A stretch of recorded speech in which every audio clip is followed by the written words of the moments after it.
Work session will now come to order. Denise, please call roll.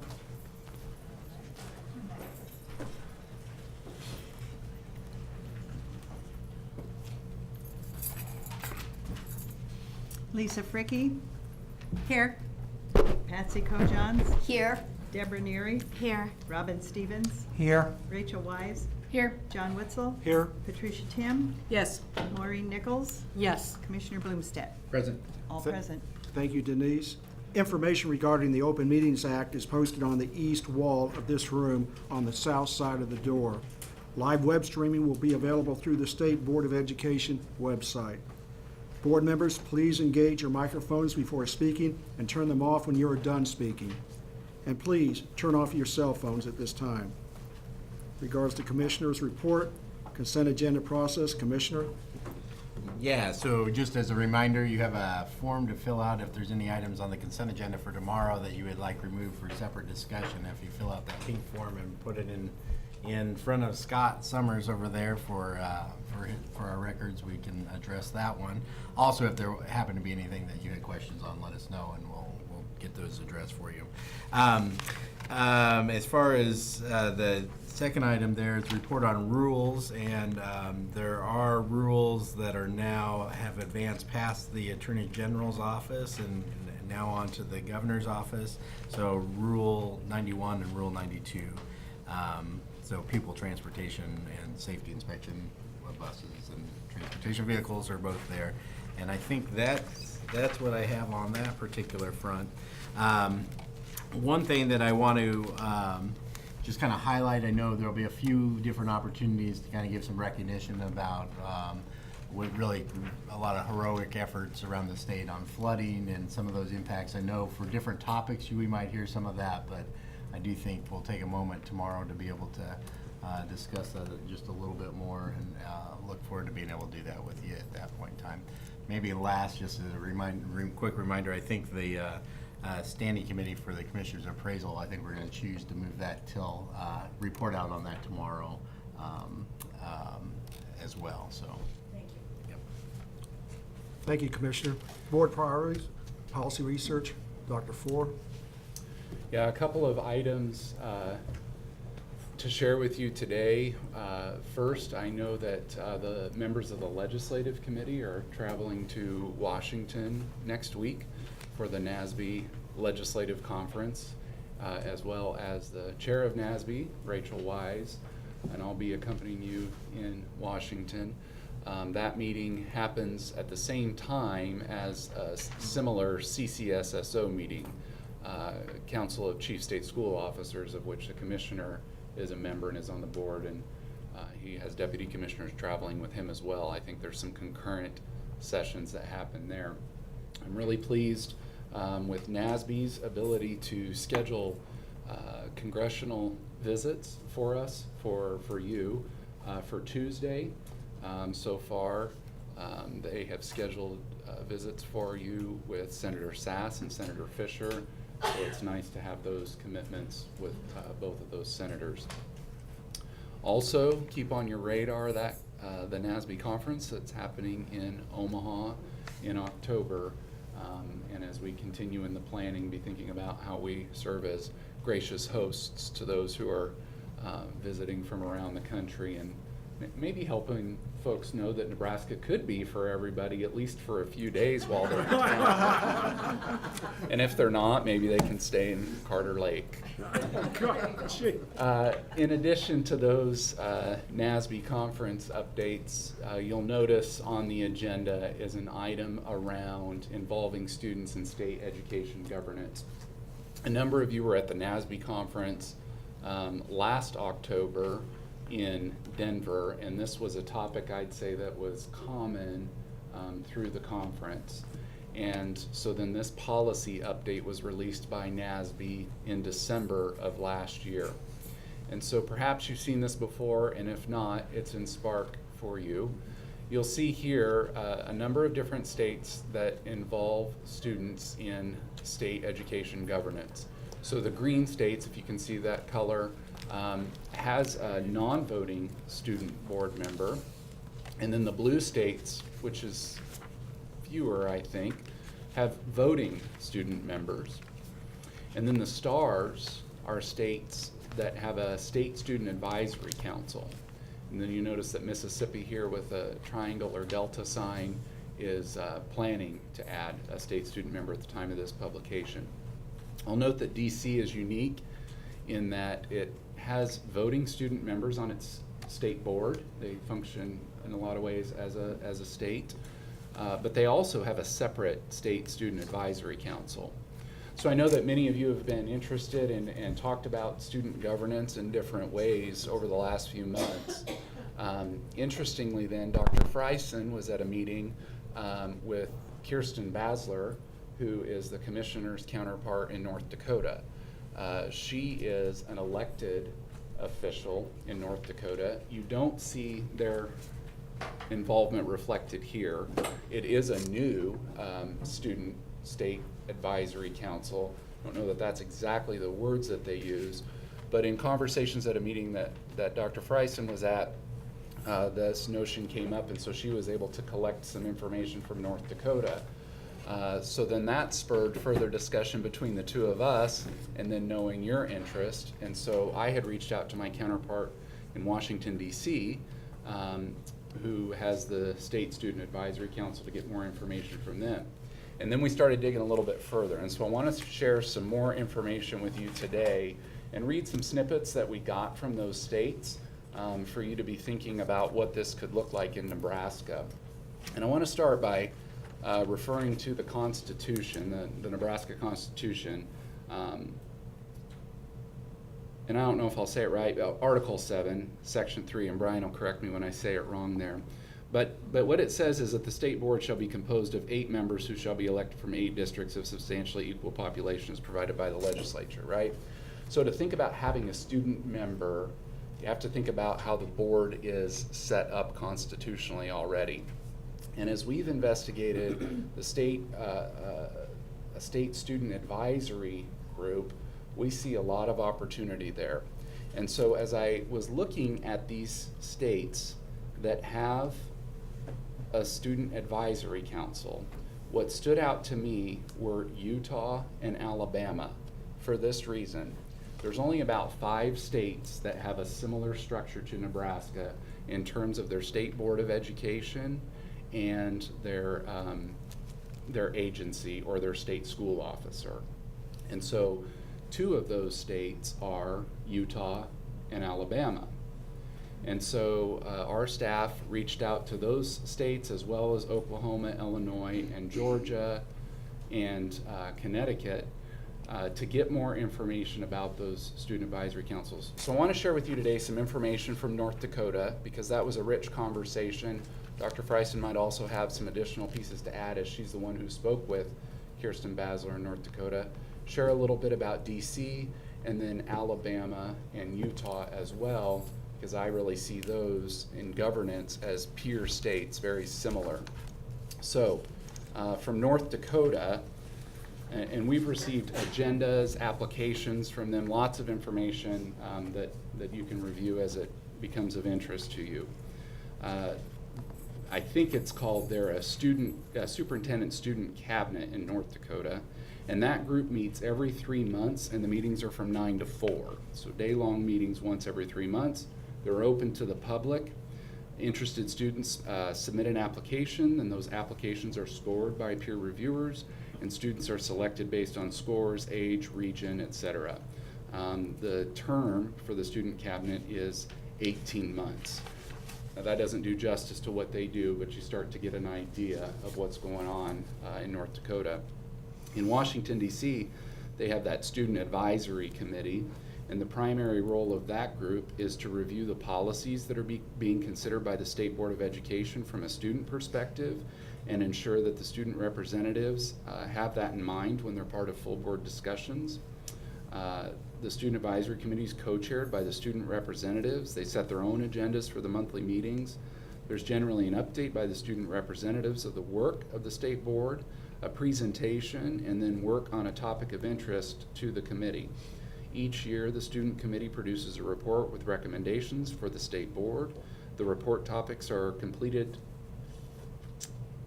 I think there's a grammar error there, but those topics then have included teacher retention, changes to the graduation requirements, and other items. I think they have 35 students on the DC Student Advisory Committee. In Alabama, again, one of those peer states in terms of structure, has a state student advisory council on education. They may meet 2 to 3 times throughout the year in person or virtually. The members are chosen by a committee of staff and education organization representatives using a rubric. The members gather input from their district on students' needs or opinions on state level policies or directives. Students and high school principals share the application link with all students in grade 7 through 12 in their schools. Student interaction and interest in state level policies and programs are integral to the work of the Alabama State Department of Education and the goals of Alabama Ascending, which I'm not sure what that is, but it might be like their assessment system or their accountability system or something like that. The State Superintendent Advisory Council is a group of 16 middle or secondary school students who discuss how decisions are made at the state level and affect students throughout the state. The students directly provide student voice to the State Superintendent of Education on issues that affect them in the state. Having that council allows for direct input from their greatest stakeholder, the student. And the last one I'll share is on Utah. And again, they have a similar structure with a student advisory council on education. The students create the agenda with advisor guidance. The meetings run in much the same way that the State Board of Education meetings run. Agenda items must be sent in for approval. The committee meets 4 to 6 times per year, every other month in person.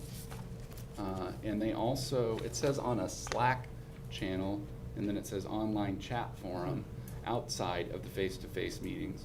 They meet twice a year at the Utah State Board of Education offices. Meetings are not subject to the Open and Public Meetings Act in that state. Public comment is not fielded during the meeting, but if they want to make a comment, they can email the advisor and the chair after the meeting. Applications are prepared and distributed by the board staff. The board is currently revisiting how they choose students. They use Instagram, Facebook, and a large radio station with a donated time spot on the radio. There's 1 student from each board member's district, and Utah has 15 board districts. They do not do a nomination process due to the fact they want a very diverse student base. They allow any student to apply and review the applications. 2-year term, except seniors chosen for the inaugural year will only serve 1 term. The superintendent appoints an advisor to the committee from the board staff. The advisor provides clerical support to facilitating the meeting logistics, preparing agendas, assisting with communication. Students have weighed in on standards that are very outdated, such as the language arts standards that had not been revised in over 10 years. The board regularly seeks the students' perspectives, for example, on reducing test time. So I know I shared a lot of information there with you, but wanted to give you a perspective for what's happening in other states with respect to student governance and student advisory committees. I'll be happy to share any of this information with you if you want to see more detail of their agendas and some of those things. Can I ask a question? Go ahead, Deb. Oh, may I ask a question?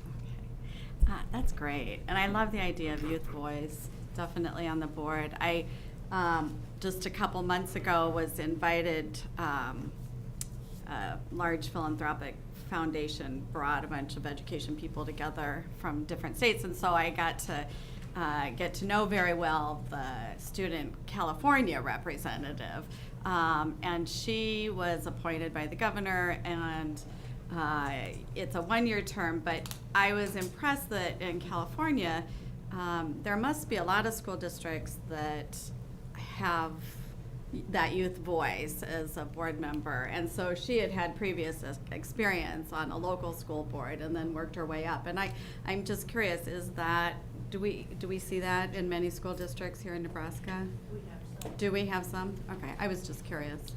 Seward, for example, Seward has does? a Okay. board member, a student board member. Okay. Brenda Okay. does. Do they? Oh, that's awesome. Okay, thanks. Rachel? That's great. Yeah, and thanks, Ryan, and just for the, my colleagues who are going to the NASB Legislative Conference, there's a session Amplifying Student Voice in State Board Policymaking. And they've got some students in some different states that will be speaking to how student voices impacted their policymaking. So it might be one of the sessions that a few of us get to. Thank you. Thank you very much. Yes, Patsy. We went to a NASB conference, and we met a young man there that was on a panel last year. And that young man was absolutely phenomenal.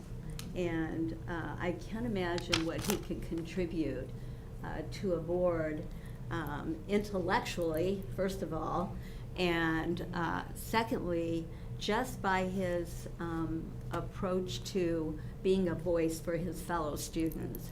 So I came back thinking that this was a pretty wonderful idea and that maybe Nebraska should jump on the bandwagon. Thank you, Patsy. Thank you, Dr. Ford.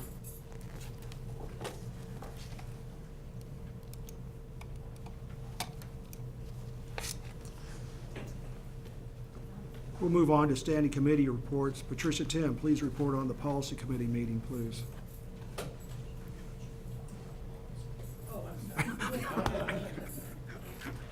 Speaking of paying attention. I would be happy to talk about policy. We have one action item and two consent agenda items. The first one is to adopt a resolution commending Nebraska's schools on their response to catastrophic weather events. The policy committee members reviewed a draft, which you will find in Spark, of a proposed resolution commending Nebraska schools on their response to catastrophic weather events, and the policy committee is recommending that this resolution be approved and presented at the business meeting tomorrow. And as I said, we have two consent agenda items. The first one is to reaffirm State Board Bylaw B4, task forces and advisory committees. The policy committee completed their 4-year review and recommend that the full board reaffirm this bylaw tomorrow. The second one is State Bylaw B17. This addresses public statements made by individual board members. The policy committee completed their 4-year review and recommend that the full board reaffirm this bylaw tomorrow as well. And both of those have had no changes. They're staying as they are. We had 3 discussion items. The first is a 4-year review coming up of State Board Bylaw B13, which is rule development. The policy committee discussed, and if no substantive revisions are proposed, the committee will recommend the board reaffirm this in May.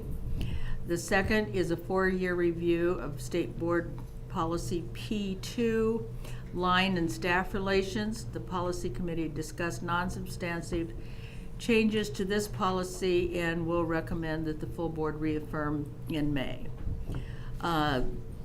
We also discussed bylaw B16, board member expenses, and we will continue to monitor because there is legislation regarding this, and so we may have possible revisions later on.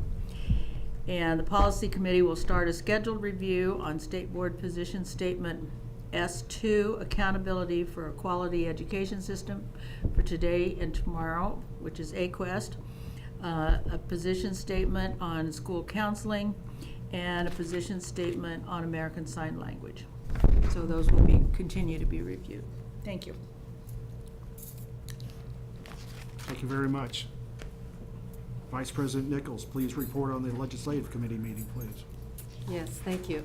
The State Board Committee, Legislative Committee met today, and just to keep you updated, we've been having regular weekly conference calls, but they will pretty well come to a close because all the hearings are finished in the legislature, but so our calls will be less frequent from now until the end of the session. But I'm going to ask Brian to come forward and give all of you an update on the bills that the board took positions on, and you will find a list of those bills in Spark under the Legislative Committee. So Brian? Thank you. Good afternoon, Brian Halstead, Deputy Commissioner. When I was before you last time on March 7th, it was still winter in Nebraska, and I reported that the 45th legislative day for the legislature was also the first day of spring, so I can proudly tell you that spring has sprung in Nebraska. The legislature today is on day 53. They have in fact completed all the hearings on all of the bills. We are expecting the next week or two or three to see bills reported out of committee. In that regard, they are currently doing full day debate on bills. You can see in Spark the list of the bills that you took positions on. Several of them have already been enacted and signed by the governor. The civics bill, LB 399, that the board opposed because of the mandated civics exam requirement, was modified as one of three choices. That bill has now been signed by the governor. That bill requires this state board to promulgate rules and regulations. So you have work in front of you to promulgate the rules and regulations that deal not only with that statute, but also the statutes on character education that are all part of that act. And that's largely where we're at the moment. The end of this month, the Economic Forecasting Board will meet to set revenue forecasts that the legislature will use to adopt the biennial budget in May. So those are the big activities coming forward. I'll stop there and see if you have any questions on any bills or legislation that's pending. Seeing and hearing none, thank you, sir. Thank you. Oh, I'm sorry. And as Ryan noted earlier in his talk to us, the Legislative Committee will be in Washington, D.C. next week attending the NASB Legislative Conference. And the president of NASB will also be there with us, as well as Ryan.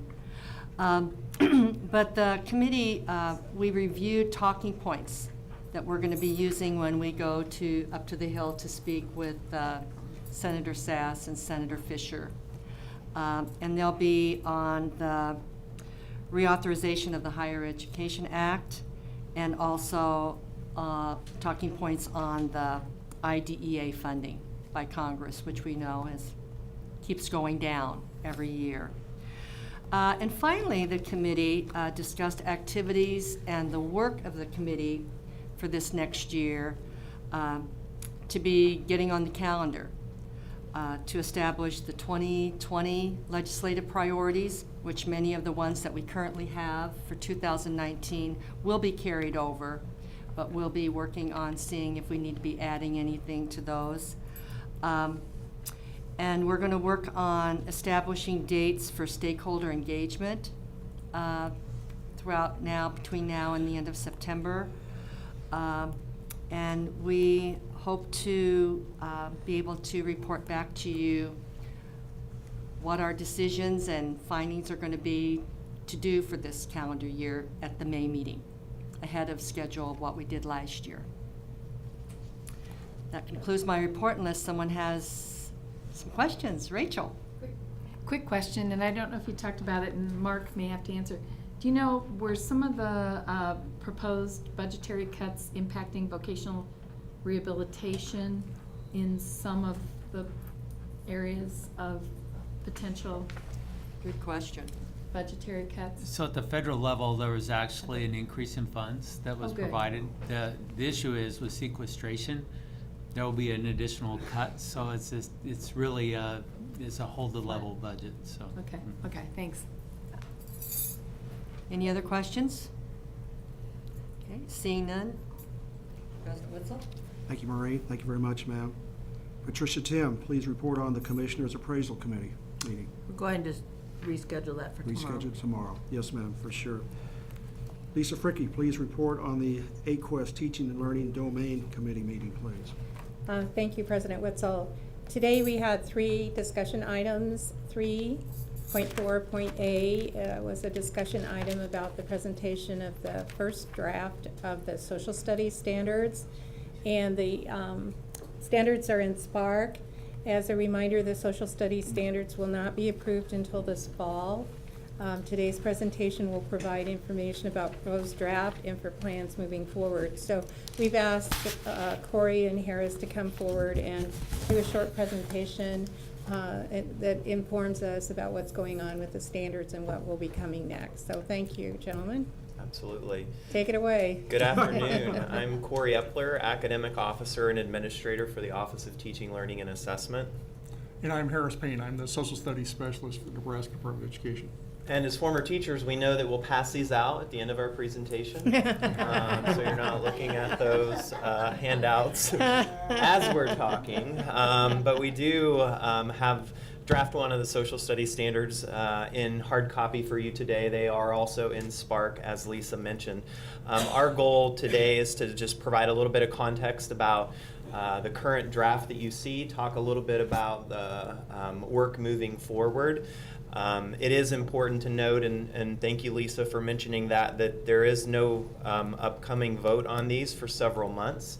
So this is draft one, and we anticipate we'll be receiving feedback and editing that draft over the next several months. So just want to make you aware of that. Well, since the founding of the nation, education and democracy have gone hand in hand. The founders believed a nation that governs itself, like ours, must rely upon informed and engaged electorate. Their purpose was not only to teach reading and writing, but to instill the self-evident truths that are the anchors of our political system. I think what former President Ronald Reagan said in 1988 still very much holds true today. And I think that kind of sets the stage for the Nebraska State Social Studies Standards. Wanted to start out with that particular quote to kind of set the tone for the day. There were a few slides that I pulled over from a presentation that we did in October where we first started to talk about the revision process. And I wanted to again offer those as just a reminder as we start the revision process for the social studies standards, that and keeping in mind that the standards create a framework for quality teaching and learning in this content area. And the National Council for the Social Studies in 2013 set forth some guiding principles for social studies education, and you see those on the screen. Some things that are important to note, it is around preparing students for college, careers, and civic life, thinking about those concepts and skills and knowledge from civics, economics, geography, and history. We know that social studies is an excellent place to drive inquiry and to support those interdisciplinary applications, support literacy instruction, and thinking about how we engage students in really learning about decision making and helping them with that process and informing them of the skills and knowledge. The other thing that we offered to the standards writing team back in the fall was this concept of civic readiness, and that's been a conversation that we've had for quite some time here. And in fact, there was a draft definition of civic readiness that was presented to this board probably over a year ago. So as we were thinking about the revision to these standards, we wanted to ensure that the civic readiness conversation was elevated through the standards.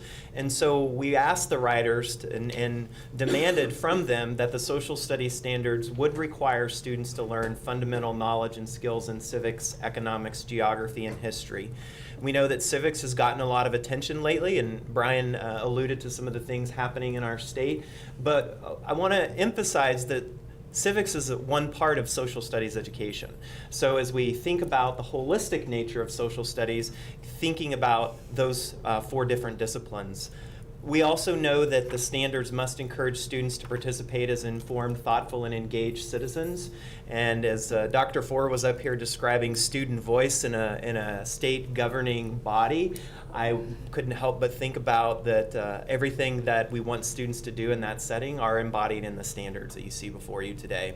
And that we also know that the standards must allow students to develop actions and dispositions needed to fulfill civic rights and responsibilities.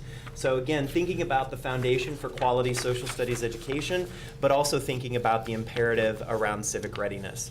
And those were pieces that guided the work and the writers really paid close attention to. So talking about the first draft, the process that the writers went through, I think it's important to begin the whole process discussion about talking about the 2012 standards. The 2012 standards were an excellent starting point. They're very strong standards. That was stated in the research and the surveys that were given before that. And I want to give a special shout out to those folks that used to sit in your seats. Bob Evan is now Secretary of State for the state of Nebraska. And Senator Scheer, who's Speaker of the legislature, both were part of that process that helped us make these standards, as well as Pat Tim was serving on the board at that time, and I think they built a very strong foundation, and it should be viewed that these standards are an update to those standards, not a rewrite. The second part of the process we wanted to talk about was that there were 2 studies done, Social Studies Instruction Nebraska, and there was an educator focus group. The Social Studies Instruction in Nebraska was done by Dr. Connie Schaefer from UNO and Dr. Jamie Wagner from UNO. And they, by doing that study, they sent out a survey to teachers across Nebraska to see what was the strengths and what needed to be worked on in terms of the standards. There were several questions that first study brought forth that we didn't have information on. So we did kind of a drill down. We had Dr. Schaefer go back last summer and do a series of focus groups with elementary teachers, with middle school teachers, high school teachers, and administrators in separate groups to, again, give us some information and starting point for the standards revision. And again, both those studies point out lots of strengths from the wonderful 2012 social studies standards. The group also reviewed evidence-based practices prior to looking at the social studies standards. We like to search for ideas and trends. They also looked at social studies standards from many other states. It's also important to realize that the group also looked at both what was 79724, the Americanism statute, and made sure that was in there. And then over the past week, since 79724 has been revised with LB 399, they made sure that things were incorporated from that new statute into the standards. They looked at other important laws that deal with social studies in the state of Nebraska. One is the multicultural law, 79718, provisions of character education, 79725, and the position statement that this board developed on global competency. The other piece of information that informed Draft 1 is public input. We actually had a public input survey prior to the work starting. We asked for feedback on the current version of the standards. We had over 200 responses to that particular survey. We also engaged post-secondary educators early on in asking for feedback on the 2012 standards. And we've also had a lot of direct correspondence. I know that each of you have received a letter from the Nebraska Bankers Association. And we went through all of those pieces of information. I will say, for example, we talked about in the committee this morning, what the Nebraska Bankers Association provided was fantastic because it was specific recommendations that we could provide to the writing team and allow them to really go through it and to be able to make the determination along with our subject matter experts of the content that would be incorporated. I will mention too that I guess it was maybe after the last board meeting, there were several emails, about 300 of them, that were addressed to the State Board of Education that I printed and gave to Dr. Four, if you're interested in looking at those, that were received from a form that was placed on the web. So again, I just want to acknowledge that we received the letters and the emails and we actually review them, and we take that really seriously because that public input is something that's important. So Draft 1 was also informed by the public input that we've received thus far. I want to talk a little bit about the differences between the current version from 2012 and the draft that you see in 2019. Thinking about those studies that were done, the feedback reflected that there were a lot of standards in 2012, and from a teacher perspective, you start to think about, how do I get all of this done in a year? So in 2019, we feel that the standards are more focused and they really provide greater depth versus breadth. In 2012, the standards we know reflected college, career, and civic readiness, but I think what we were able to do in this point is really paid specific attention to some of those very specific skills. For example, embedding inquiry throughout, thinking about historical thinking, thinking about academic vocabulary, including things that promote civic participation and engagement. The third item I wanted to call out is something that has been received a lot of conversation amongst our educators, is in a move to reflect consistency across all content areas. We have unbanded the middle school standards. So historically, the middle school standards were written at a grade band, so it would just say 6-8, and where and how those standards were taught was left up to that individual district. This version offers grade level specific standards for grades K through 8. From a national perspective and from a research perspective, we know that that offers more focus. And when we think about it from a coherence perspective around the relationship between standards and instruction and curriculum and instructional materials, we believe that that really is an important equity lever for us. Thinking about students that are highly mobile and how when you have a grade band, that may immediately put them at a disadvantage if they move between districts or even between schools. So if we can remove one barrier that is stands in the way of equitable access for all students, we think that's important. So that is not to say that that is not going to be easy for schools to do. We were on a call for about an hour with the district yesterday asking about that, so there'll be additional resources and supports around that. The final thing that I'll mention is whereas the 2012 standards incorporated the provisions from 79-724, we appreciate the effort of the legislature to harmonize the provisions between the standards and the Americanism law. So the fact that the standards are mentioned in the signed law is, we think, a very good step forward. So I want to just briefly talk a little bit about the organization and the structure as you start to take a look at those. Both the K-8 and the high school grade band standards are organized by discipline. So civics, economics, geography, and history. Those are the 4 disciplines in the social studies standards. From there, you'll see that the standards are grouped by big ideas, and we're borrowing a term from Wiggins and McTee around the big ideas being concepts and themes or issues that really provide greater connection to facts and skills. From there, you'll notice that at the start of every grade level and the high school grade band, there is a summary statement and a theme. And the feedback we received from the educators was that something along those lines would give them additional focus and really help them think about what the grade level instruction will look like in that particular grade. From there, we have, this is a format that's consistent across all content areas where we have standards and indicators. The thing that is somewhat different for social studies from other areas is the listing of examples. In 2012, we followed the same structure where we have standards, indicators, and examples, or you might have heard them called EGs. We followed the same process. So you'll see a standard, you'll see an indicator, and you'll see an example. The examples is really where the intersection of standards to a local curriculum come into play, because it's important to note that the examples provide guidance relative to what we would want to include in a local curriculum that would meet the learning expectations of standards and indicators.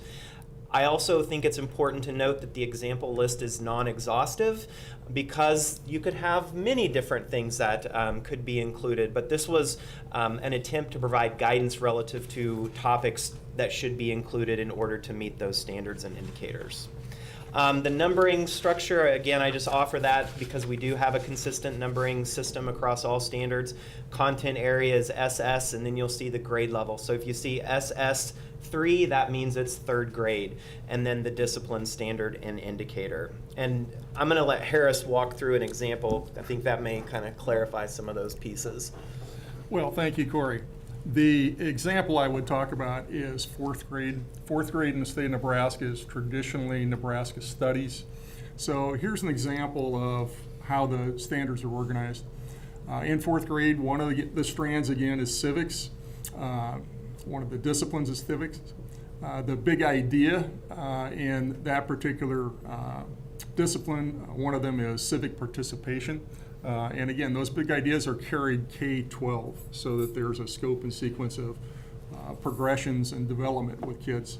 So in fourth grade, the standard is investigate how different perspectives impact government decisions at the state level.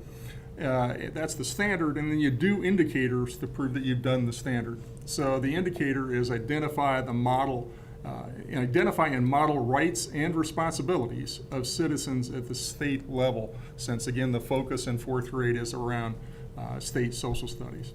And then for example, would be voting, public service, learning projects.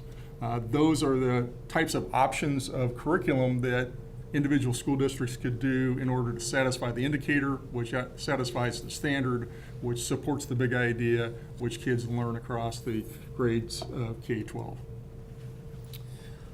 So moving forward, here are our next steps. There is a second public input survey that opened this morning, and we will be collecting public input via that survey. I'll share the link here in just a second. We anticipate to keep that open for several months to get input from as many folks as we can. We'll also reach back out to our post-secondary education partners to review the draft and provide feedback. Again, thinking about our post-secondary faculty members as our subject matter experts in these areas. We'll also be doing targeted stakeholder feedback. So in addition to allowing folks to complete a study, we're going to be reaching out to students and parents and multiple community organizations just to get a broad perspective and really do our due diligence around public input. Based off of that information over the course of the next several months, we hope that it's tweaking and really just continuing to fine-tune what we have in there. I suspect that we'll hear other examples that we want to have added in there, and that is absolutely helpful to us. Along with kind of the finalization of the actual standards, we recognize the need to develop resources that support implementation of the standards. So we will develop a standards implementation timeline along with appropriate resources that would support a district as they begin thinking about transitioning to the revised set of social studies standards. Based off that, and I added a little bit of detail in here from this morning's conversation, the implementation timeline for these standards, because we're anticipate approval this fall, we're still just loosely saying fall, we don't have a month nailed down yet. We're going to give local districts the spring as kind of some extra time. So that first school year in 2021 is where we hope to see local adoption and exploration of the social studies standards. So from there, that gives them that year also to begin identifying and selecting instructional materials as well as determining their local curriculum. So really making sure that, because our schools sometimes want to jump right into implementation, and in other areas as we've revised standards, we really try to help them see that that first year can be about exploration. And then moving towards implementation in year one of 2021 and 2022 and moving forward from there. As far as public input, there is a survey that is located on the Social Studies Standards Revision webpage. The draft is posted there. It's also, I believe, it should be on the main NDE webpage right now. I know the communications team was getting that up for me earlier today. We will also accept public input via email. There's an email address up there. We'll also accept public input via US mail as well. So again, our hope is to do due diligence around collecting feedback and receiving input. We don't anticipate you all to have questions about content content today, because now that you have the standards, you can start to dive into them. Today, our hope was to, number one, publicly release the draft, talk a little bit about the process that got us here, and then thinking about how we move forward. One of the things that I before I let Harris talk through this last slide, is I think about the amazing group of educators that have worked on this process, including Harris himself. It is a lot of work to get to a document that you see right here. It is hours of not just 8 to 3 to 4 work. I know that there are many evenings and weekends that many people have spent and put a lot of heart and soul into this. So we're really excited where we're at with this draft. It's not perfect. There's definitely ways to go. I'll let you. And I'll kind of end on that particular note and reinforce that. The writing team that I've worked with since October has been fantastic. We met for 3 days consistently in October. We tried to have the leadership team meet in February, but in Nebraska we have these things called snowstorms. You may have heard of them. And we had a little blizzard that day, so we had only a few of them meet. But we have continually met using the Zoom online communication technology that we have, and really gotten to know each other. It's interesting, that particular technology kind of allows you to defeat distance. You have to worry about time zones, but other than that, you're able to really communicate across the state. And I've asked them in some of those Zoom meetings to say, if they were sitting in Corey and I as chairs, what would they say to you as a board? And this is a couple of the samples I'd like to share with you. One of them wrote, these standards were reviewed and rewritten by those who will be using them. All those involved looked deeply at state statute and worked with fidelity to bring forth a great revision. Second person said, in conversation I've had with others who participated in the team, they would say that they were extremely proud of the work that they have done so far, that they are more rigorous than the 2012 standards, and all decisions that made were in the best interest of Nebraska students. And I will end with that. Thank you. Okay, thank you both. Are there questions from board members? Yes, ma'am. Just a quick question, because we've been having this discussion of student voice. Have you thought about some intentionality in reaching out, like to student council across the state or Educator Rising as another group, to maybe ask student input from organized groups? Maybe it's at FFA kickoff this morning also, that you know, we do have some great student groups across the state that might provide some valuable input. That's a great idea. I will tell you that we have, per your suggestion, looked at the colleges, and that probably as we speak, I know of at least 2 college classrooms that are going to be reviewing the standards starting today and providing us input via the survey.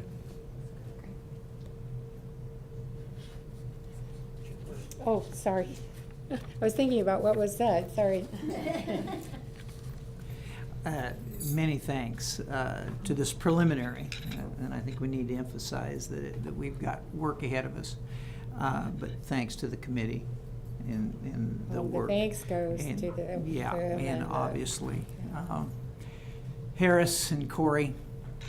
I have several questions. Is that all right? Of course, direct them to the experts. I know John's going to start getting real nervous over there. I'm going to take.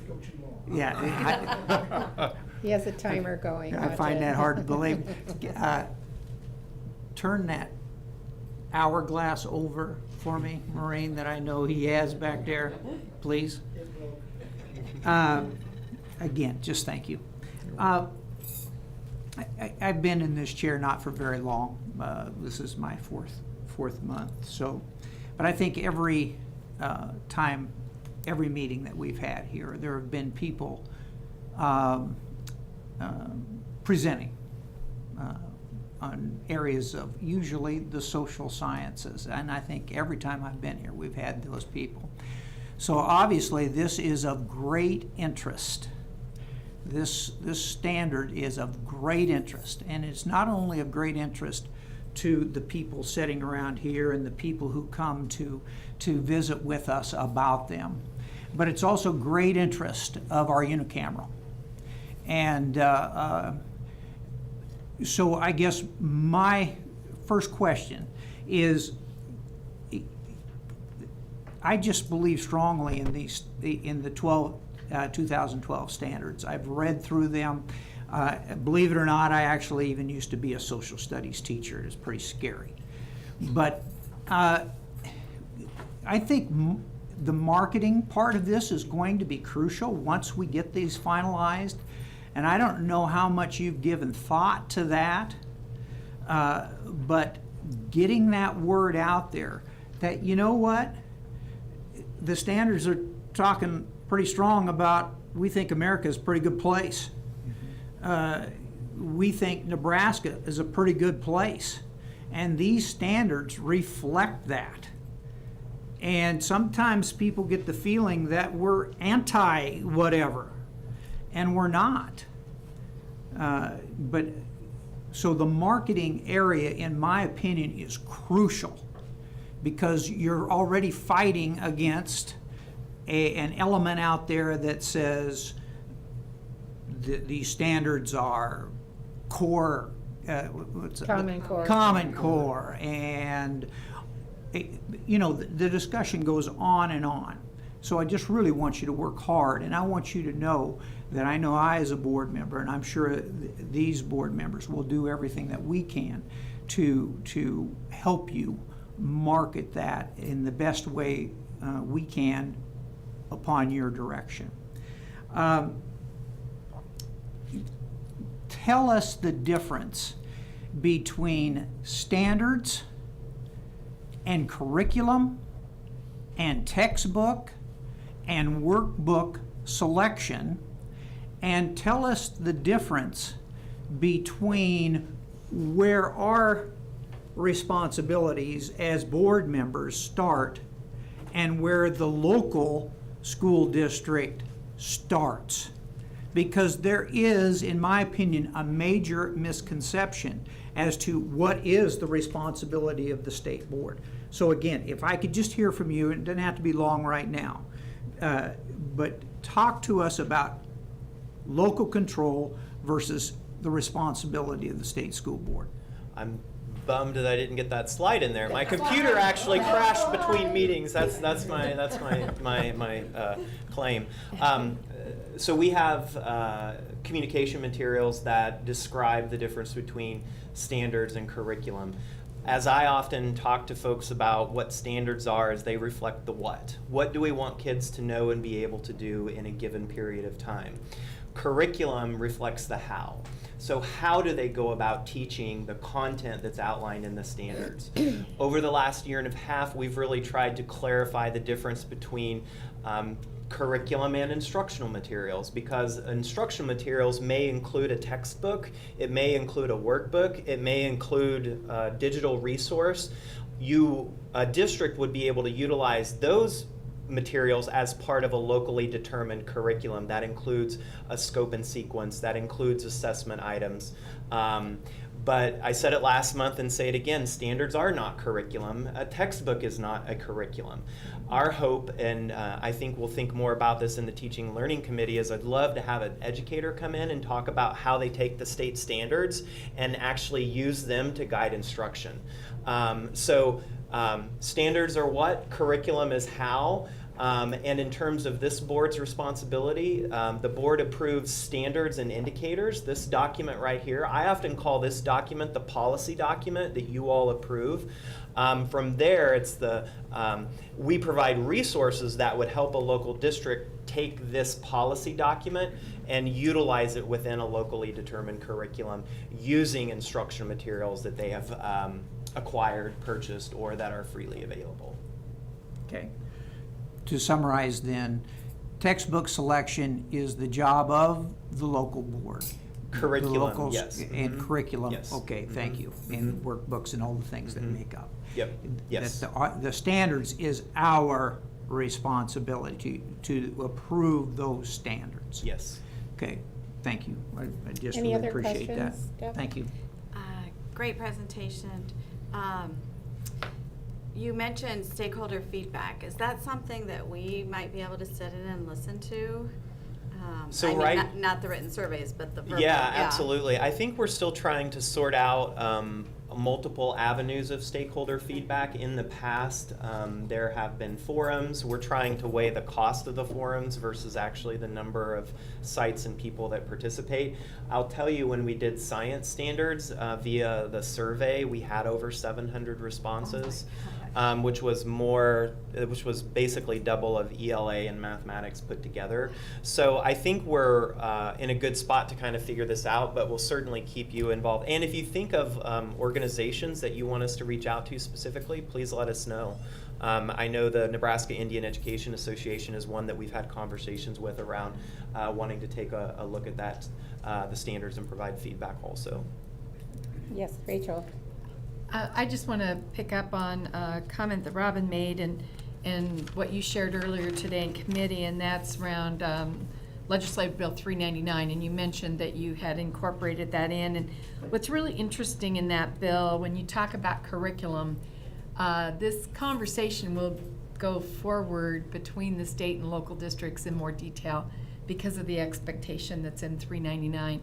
And so the expectation in 399, one of the expectations is the examination and insurance that social studies curriculum used in the district is aligned with the social studies standards. So again, it starts to say, and then it goes on to say that the curriculum would be available for public review. Those are local level expectations. So I think that's going to elevate the timing of social studies standards going through, and LB 99 may actually help us elevate the importance of local districts having a defined curriculum and that curriculum being available for review, by constituents in those communities. So I think the timing is very good for social studies curriculum at local school levels to be designed during that year period of time before full implementation. So we've got a great opportunity to help local school districts really think about the depth of curriculum development that should be occurring at local levels. Any other questions by board members? Seeing no further questions, we'll move on. Thank you, Harris and Corey. Thank you. I greatly appreciate the information. Thanks, guys. Next is item 3.4B, and it's an item to discuss 3 statewide assessment vendor contracts. And this item will be brought back as an action item next month. So we have Jeremy Henniger is going to, oh, and Corey's back. No, he's not. Never mind. He doesn't know where he's going. Anyway, Jeremy, you're up. Hello, Jeremy Henniger. I'm the statewide assessment coordinator, and Corey was just up here. You want to introduce yourself again? I think I'm good. Okay. I told Jeremy I just had to sit up here with him to make sure he didn't feel lonely, so. And in assessment, I often feel lonely. I bet. I'm teasing. I don't feel lonely. I got a lot of good people. So a couple of different things we want to do. First of all, give you an update on spring testing. We're in week 3 of 7 right now for the general and alternate assessment window. And so we want to give you that information. And then I'll also give you information on the 1920 contracts that we're going to be working on. As it was said, we're giving you information this month and then looking for an action on those contracts next month in May.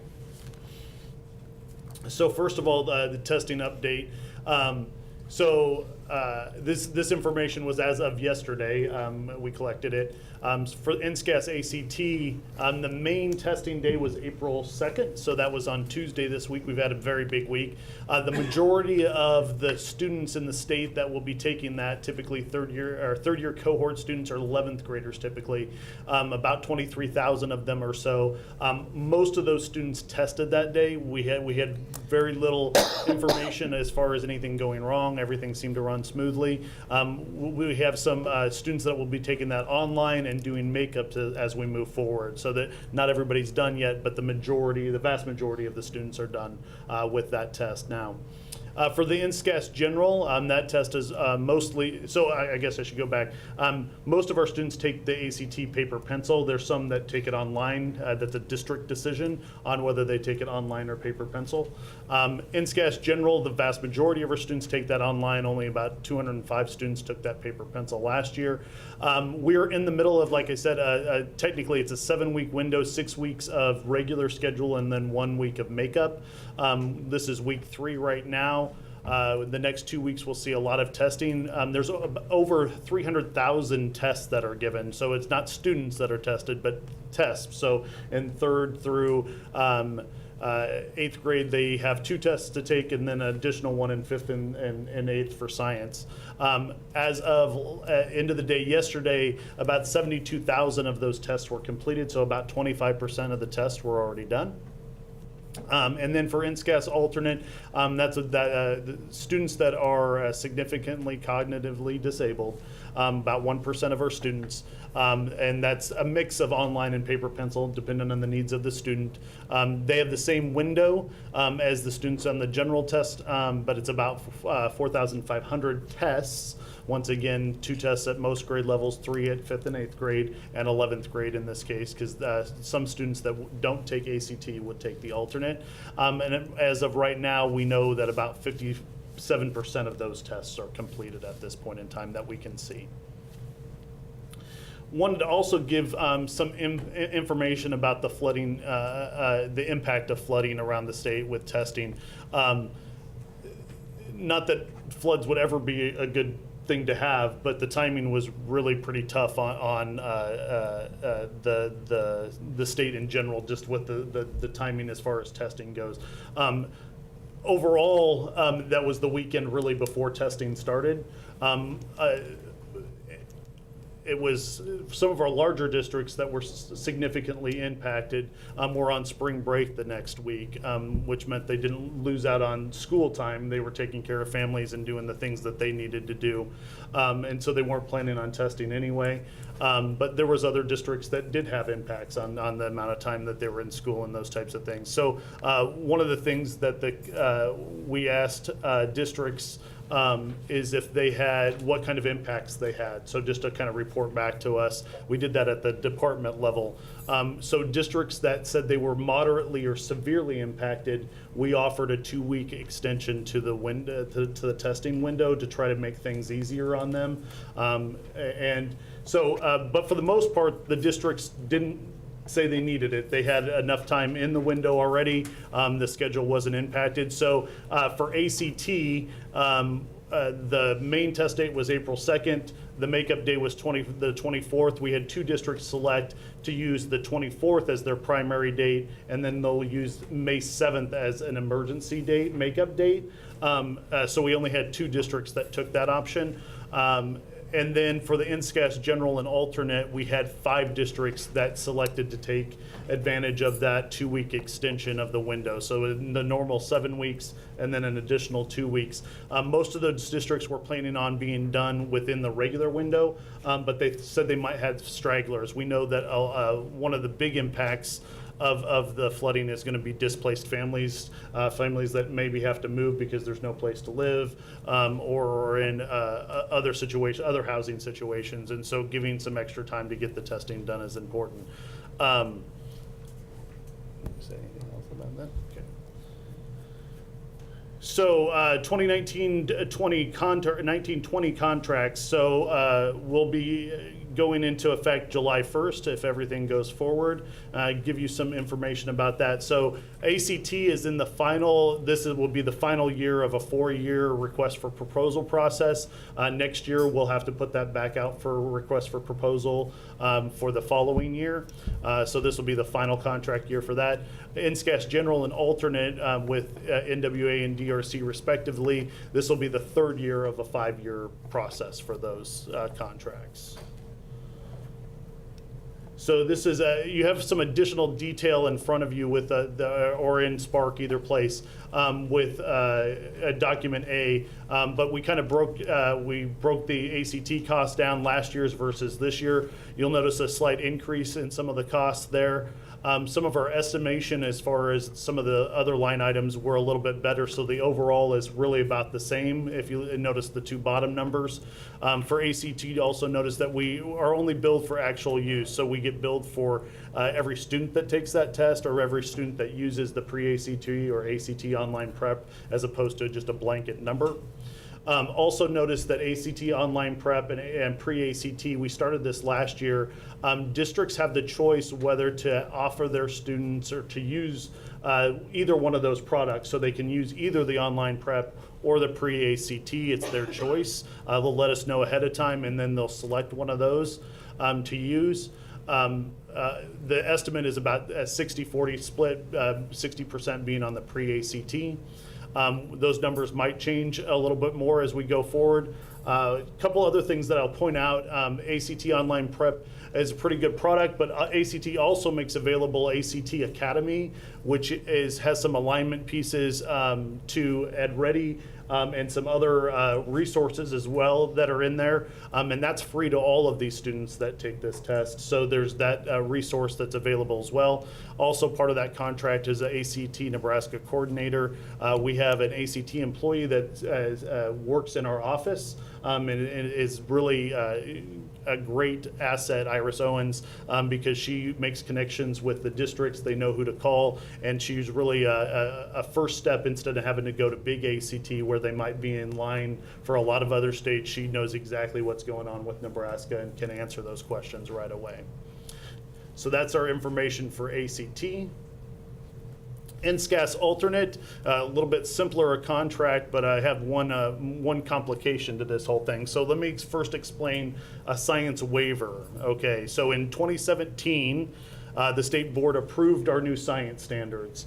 At that time, we decided that we needed to give districts and ourselves an extra year to get to a operational test because of the changes in those standards were pretty complex compared to the legacy standards to the new standards. So we're working towards a operational test of those new standards in 2021. Okay, so next year, as we're on that path to get to that new test of these new college and career ready three-dimensional standards, by law we would have to give an operational test based on the old standards because we're not ready for the new one. And then we would also have to do a full field test. And that field test, on a field test, we're really testing items and not students. And so our 5th grade and 8th grade students next year, in this case, would end up having to take 2 science tests. One based on the old standards, which we've left behind, but because we're not ready for the new one yet, and one to get ready for the new test. So what we've done is we've requested a waiver from that statute from the U.S. Department of Education for 1 year to make it so we don't have to give that operational test and we won't have to report those results. There's a lot of benefits to that. One, it saves us some money, not having to do both of those things. 2, it lets districts leave those old standards behind and focus on the new standards, which districts really appreciate because right now they're in this limbo between the old and the new, and they're not really sure what to do because those reports, those old standards get reported out to everybody, right? And we have accountability determinations are made on them and everything. The only downside I would say to that is that we won't have science scores for the accountability system, right? So that's the only downside. Right now, that waiver, we have public option for public input at this point in time. All of the input we've had has been positive for that waiver, so we're hoping to get that waiver. The reason I mentioned that is because it does impact the 2 contracts for the alternate in general coming up. So you'll see the base costs up there. Originally in the proposal, we thought we were going to be doing some of the science work this year. We pushed that out a year because we're giving us that extra year. So there's some reductions. If we get approved for that waiver, it will be a further reduction. Instead of the $115,000, it would be $217,000. So it's not additional $217. It would just replace that number. And so that might come down a little bit more if that waiver is approved. So those are the costs for the alternate. And for the general, and you have 2 different documents here with additional information as well.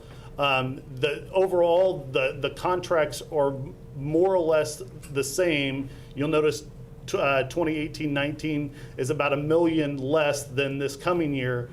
If that waiver is approved, those numbers will come almost in line. So it's about $1 million in savings on this contract if that science waiver is approved. So it's $1.019 million that we would save if we don't have to give that test.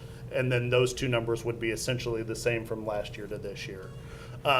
There's some scope things that you asked for, that the board asked for, that public was asking for. In 2020, and it's really important that we say this, in 2020, by the contract that we're working on right now, and hopefully you'll give us the authority to do in May, as part of that, we will give almost immediate feedback back to districts about how those students did on the general test. So it is in there and it will be done for 2020. We can't do it this year. If you remember back to last month, I kind of explained about pre-equating and post-equating and about why we couldn't do that this year. It's in that contract to be able to make that requirement and make that happen for 2020. There's additional details in there, but I think I'll stop there and then take any questions, or if you want to add anything, that would be great.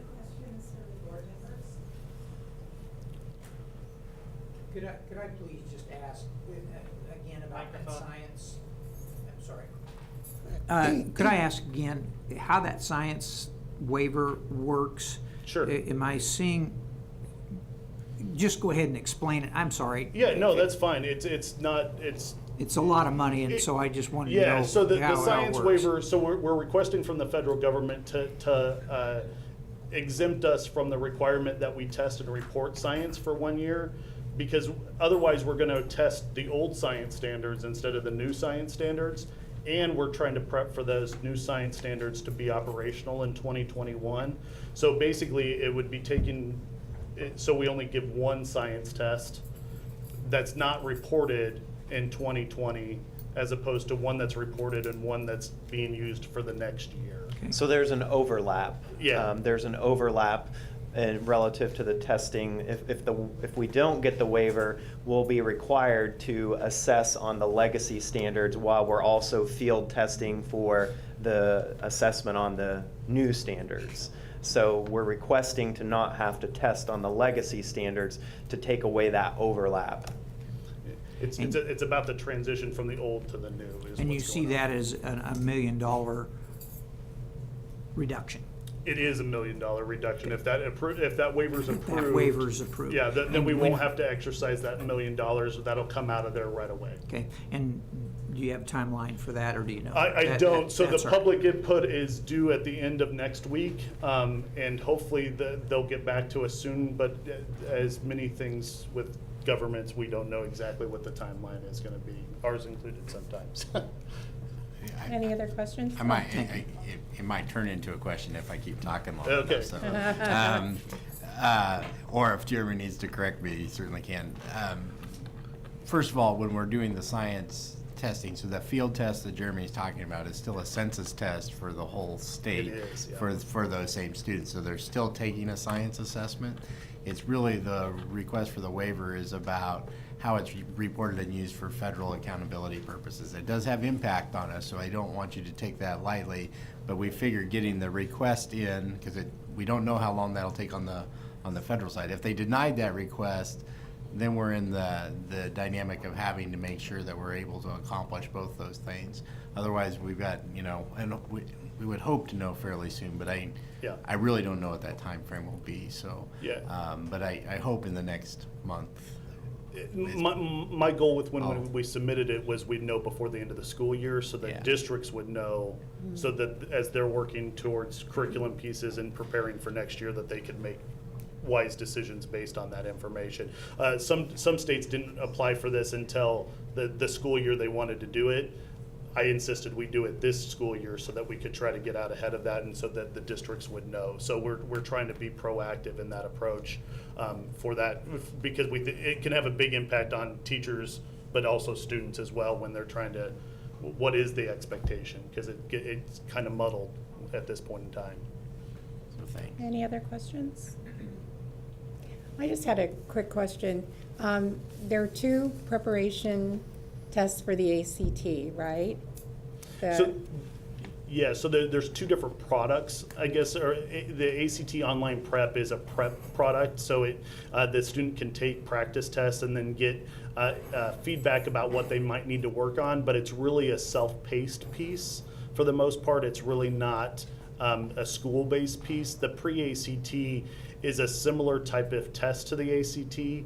One of the nice things about that is students can take it, they get to keep their answer sheet and the booklet, and then it's scored and results are given back to them. But then the school is also given reports so that they can inform curriculum and those types of things. So in some ways, it's more of a piece for planning purposes for a district and for a school, more so than the AOP online prep is. And so there's some differences in those two products, but districts have a choice in which they would give to those students. I should note that some districts are choosing to get one of them through us and then paying for the other themselves. So they're giving access for both products for their students. Okay, because I was just wondering, it seems like the second one that was listed was more popular, and you thought it would continue to be more popular, and I wondered if we would end up going with one in the future. Yeah, we might. So there was, most of our large districts chose to go with the pre-ACT and to have us pay for that. A lot of our smaller districts went with the AOP. The other thing I'd say is that the ACT Academy might make the online prep a little bit obsolete because that's free to everybody. So we might see a gravitation over time to the pre-ACT because they might see some of those things as being redundant. Yeah, between the academy and the pre-ACT, that would be a $9,000 savings because there's something different on. Right, yeah. And so I see that moving over time. I'm not sure how fast it will move, but if we'll look at it closely to see if maybe we need to encourage people to go that direction. Okay, thank you. Patsy, I'm sorry. Why would one school choose one over the other? I can't tell you what all their reasons were specifically. In some cases, when we got AOP online prep originally in the original contract, we thought it would do more than it did. So teachers have a limited view inside of it, and it's has a limited ability to give me information about a class of mine, right? So I might be able to look at the individual student's information and know some things about where the student is. We thought it would have more information for a whole classroom of students, and that's harder to get out of that program than we originally thought. And so some districts saw it as more useful than other districts, and so some districts chose to move away from it faster. So what I'd say is some of our smaller districts like the product because they had fewer students and were able to utilize it. Some of our larger districts, because of their pure numbers, probably didn't find it as useful. So it doesn't group information, so I can look at it as an English teacher and say, these kids still don't understand. Not as easily as you would like to when you're in a classroom, yeah. Right. I was just going to say, I think one other thing is some school districts have invested resources in vendors that provide support Correct. for ACT test prep. Yep. And probably felt getting the ACT, pre-ACT Absolutely. helped with their plan of using Yep. some other Because they were already supports for using other ACT resources. test prep. Yes, absolutely, that would be true. Yes, sir. Go ahead. Is this, ACT prep's been around a long time, all right? Are either of these, have they been around a long time? These new, trying to just get into the market? Do you know anything about their history? These are ACT products. So the ACT Online Prep was a product created by ACT in conjunction with a subcontractor. Pre-ACT is a new product that replaced the old Explore and Plan Test. Thank you. And so they at one point in time, ACT discontinued Plan and Explore. I think they maybe regretted that a little bit and then brought back a new test for pre-ACT that gave some information for younger students and where they might be in their junior and senior year. And so I know that a lot of districts, and they've had a lot of interest, pick that back up. So that's what I can tell you about them right now. I just, one quick thing, because at the time that we made this another option, we also looked at this, I'll go to the equity lens a little bit, about who was using it, and we actually found out that there was a skewed distribution of the use based on, it was not our poverty students that were using ACT, the test The prep. online prep. And so some schools have reported, hey, look, we prefer pre-ACT as a matter of equity as well. So I want you to know that. I mean, that's another thing that came into the conversation. Absolutely, yep. And I think that's one thing that we questioned ACT about when they first came to us with, was about equity and that pre. Yeah, and I think it was fascinating because we had the conversation about we wanted to make sure it was available to everyone. And the interesting part is, even though it's available, does not mean it's used by, and I think it's important for us to continue to track those types of data elements to find out what's truly equitable when it rolls out. Good points, good questions. Any others? All right, seeing no questions, thank you, Jeremy. Thank you. Cory. And finally, the committee also discussed item 3.4. Microphone. Sorry about that. My microphone. Finally, the committee also discussed item 3.4.c, expiration of position statements. This item was referred to the Teaching and Learning Committee from the Policy Committee, and we discussed the or will in the future discuss the expiration of the reading writing position statement because the committee is exploring the possibility of writing a new position statement because of the Nebraska Reads Initiative and the new law, Nebraska Reading Improvement Act. So it needs to be updated, but we'll be doing that at a later time. And back to you. Thank you, Lisa. Thank you very much. And ladies and gentlemen, at this time, the board will take a 10-minute break. Oh, Please good. be back by about 32 after the hour. Telephone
Board of Education will now come back to order.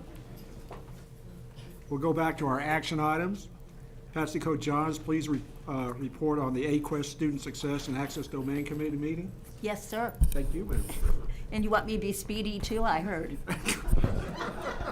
I heard that someplace. Okay, first of all, we had 3.5A, an action item, memorandum of understanding with the Nebraska Department of Health and Human Services in the use of preschool development grant Birth to 5. The committee received information from Melody Hobson on the federal preschool development grant for birth to age 5. The item is to approve a memorandum of understanding with the Nebraska Department of Health and Human Services to receive funds to carry out activities under the grant. The committee has asked Melody Hobson, who's been peeking in and out the door for an hour and a half now, to share more information about the grant program with the entire board. Thanks, Melody, for being here. Thank you. For the record, my name is Melody Hobson. I'm the administrator of the Office of Early Childhood. It was stated, this is a new grant. The reason it's not on continuation is because this is a specific grant that was given to the state of Nebraska this year. It's a one-year grant.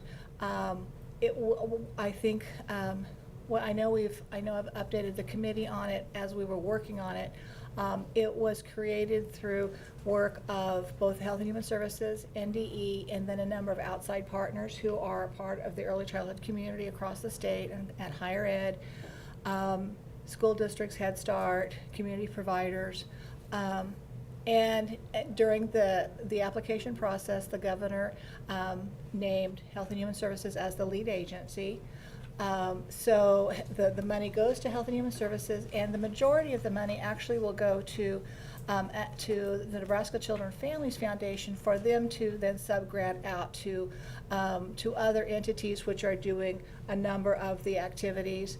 But then Health and Human Services will subgrant specifically with the Department of Education because we're both state agencies. Our part that we're carrying out is relatively small. We have a number of activities. One of them is a data activity that Dean Folkerts can probably tell you a lot about. But it is to bring some capacity to look at community need and be able to track some data sources for early childhood, which for the Birth to 5 community, you may know, come from multiple agencies, multiple entities, and it's kind of a little bit hard to get some good needs assessment and some good information about who's being served by what programs when, and that will help. It's called a community assessment tool. But then the other is we're bringing the National Association of Elementary School Principals, NASP, into the state to do a leadership academy for elementary school principals who may not have had an early childhood background. It is specifically for looking at leadership around early childhood, specifically age 3 through grade 3. Although we do know that school districts also, a number of them also serve infants and toddlers. So that will be a cohort of up to 30. I have interest right now with very little outreach of 15 administrators who are very interested. We're looking at doing maybe a first one-day meeting, first part of June, then a second one in September, and a third one like December, January, and then they'll have some curriculum to go through online with a mentor. So it's been well received in the other cohorts that NASP has done, and it sounds fabulous. And we know that there's a huge need. We've had a lot of people over the years ask for something like this. And then there are some other activities as well that are smaller that we're updating some materials for families. And we'll be looking at working with school districts and Head Start programs around transition documentation that is required for school districts that have ESSA funds.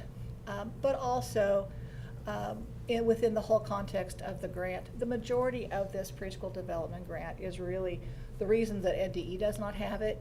And while our amount is like $300-some thousand, the full grant is like 4.2 million in federal dollars, plus another $1.5 million or so in match money, is because it's really a look at the state needs and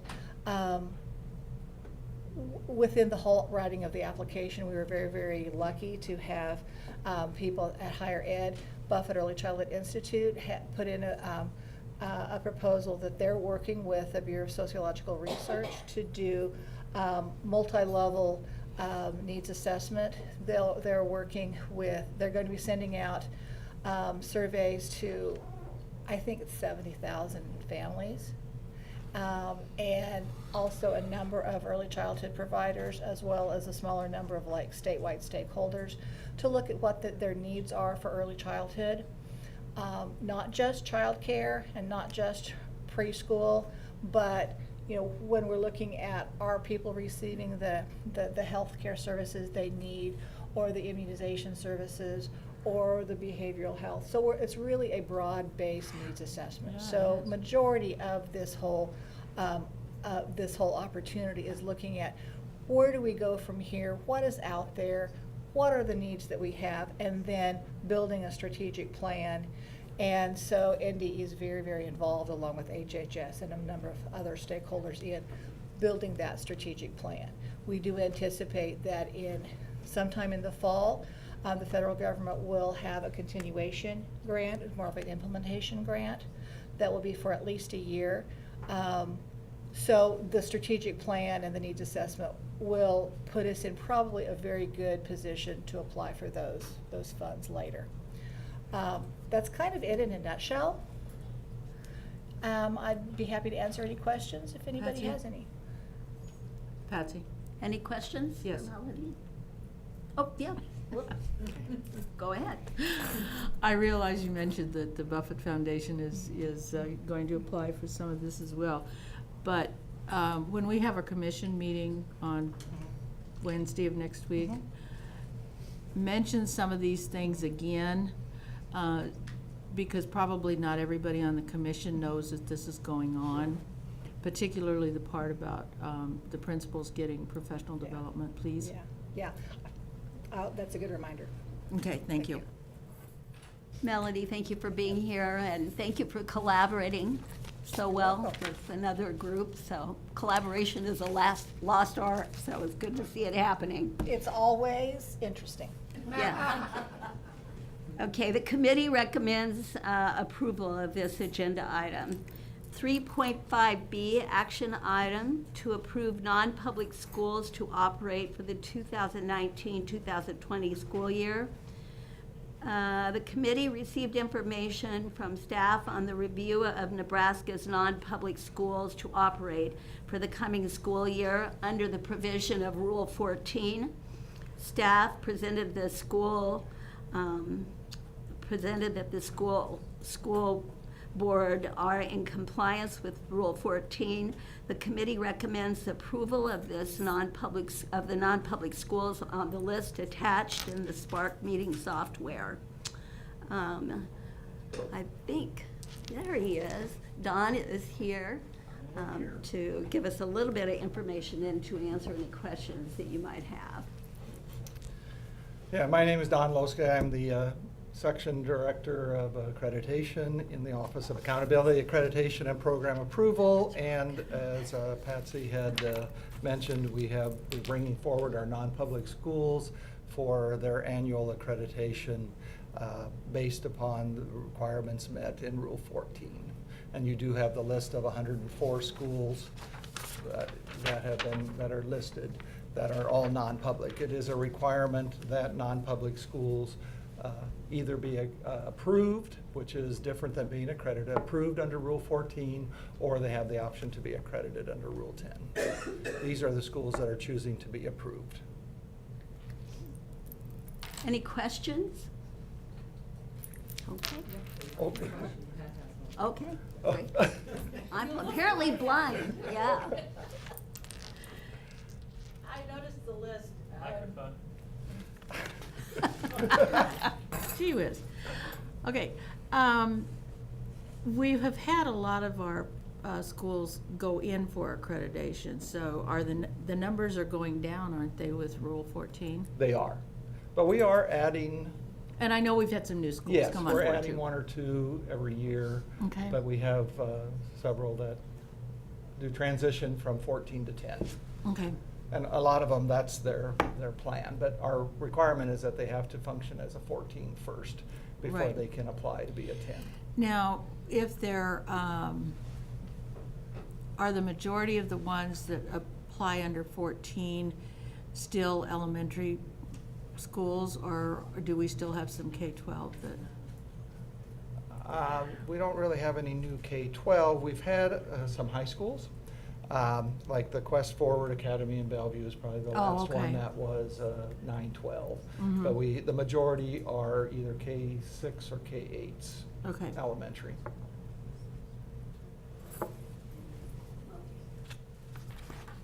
Thanks for the information, Don. I just need some clarification, because I read Rule 14 when I was looking at all of this. And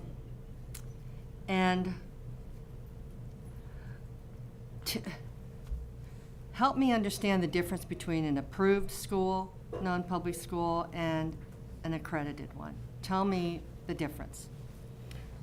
Well, Ryan I did put together a little chart that discuss all of the schools here in Nebraska. And so maybe that will help Okay. if we spend a little time on this chart here. And it was kind of based on a discussion that we had at this morning's meeting too. So I put this together. Basically, the main difference between approved and accredited is that public schools cannot be approved. They have to be accredited. Non-publics only can be approved, all right? They have to either be approved or accredited.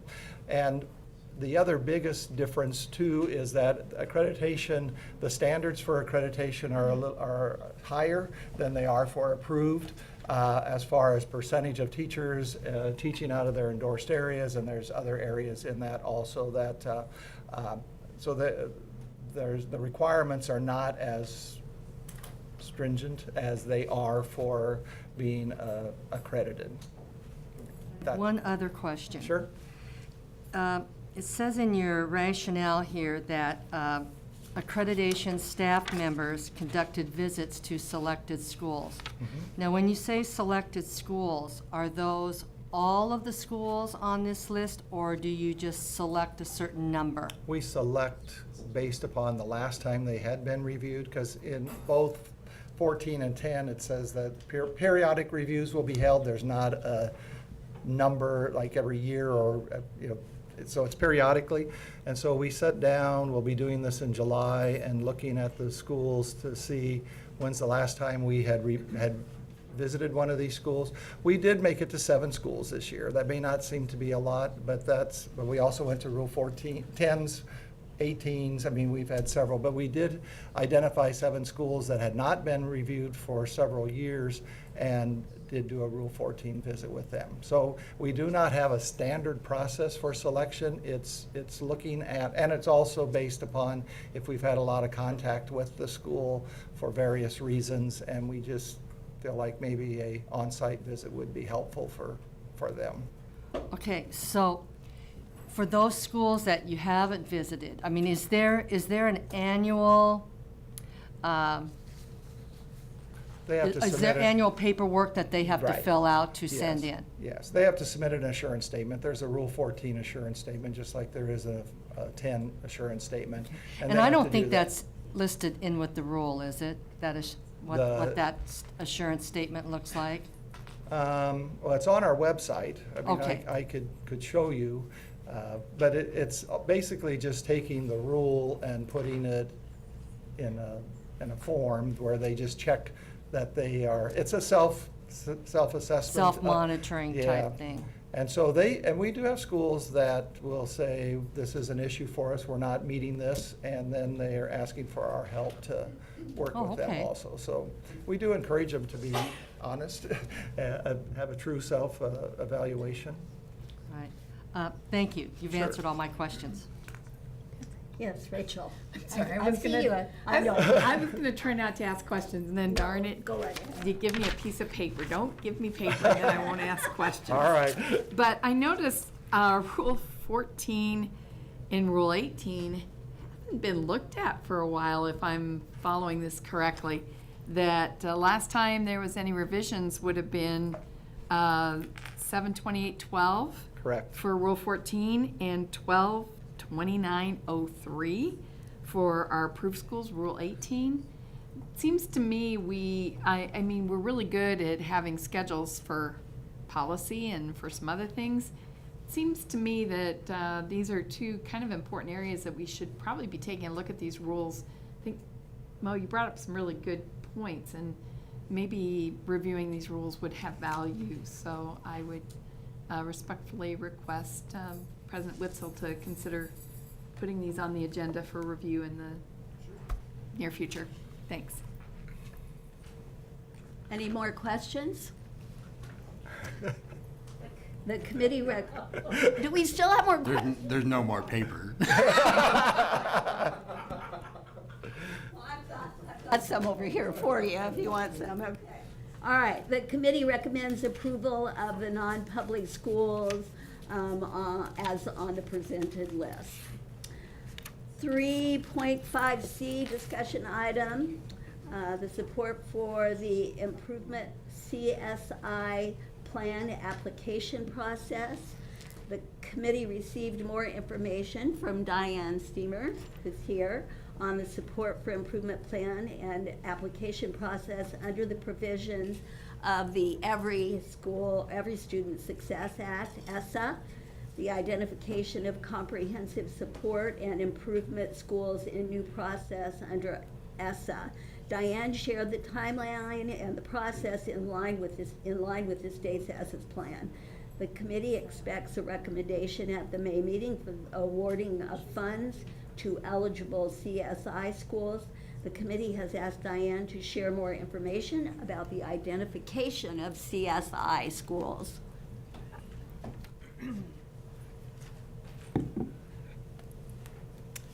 Good afternoon, Diane Steamer, administrator of the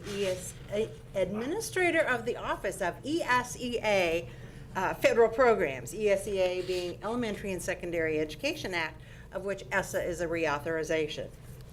So I am here today to talk to you about the Comprehensive Support and Improvement Schools. You'll hear me reference it as CSI throughout the rest of this. But it is a requirement under ESSA that every state identify 5% of their lowest performing Title I schools and any high school, Title I recipient or not, that has a graduation rate of less than 67%. So Nebraska has identified 27 schools within 12 districts for this. And I was asked this morning, so how are they identified? And Ryan, can you hand this up?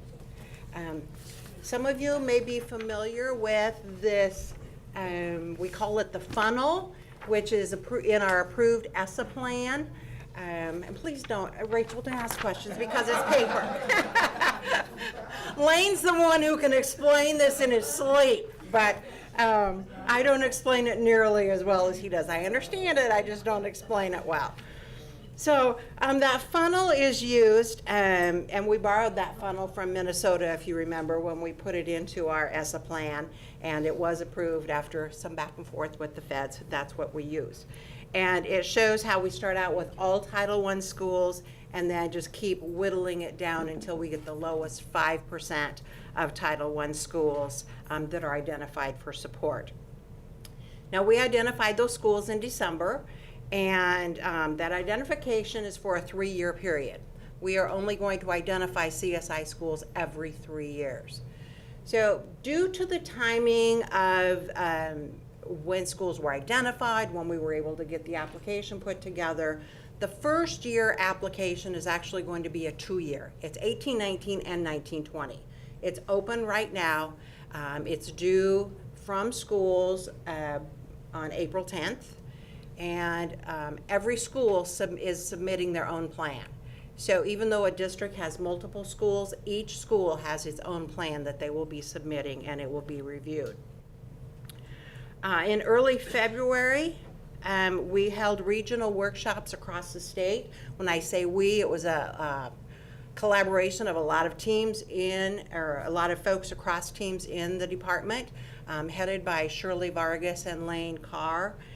We started in Ogallala, went to Kearney, Omaha, and Wakefield, and we worked with all 27 schools at that time. They all brought teams. Very grueling days, but very positive days of what they were able to accomplish. So basically, I'm just here to provide you that information. We will be reviewing those, and again, when I say we, it will be a group of folks from across the department. I have 10 or 12 people lined up right now. We're going to lock ourselves in a room across the street for 2 days and review each application. And like I say, it's the same group of people both days so that we can have that integrated reliability so that they're all scrutinized, looking from the same, we're all looking at different things.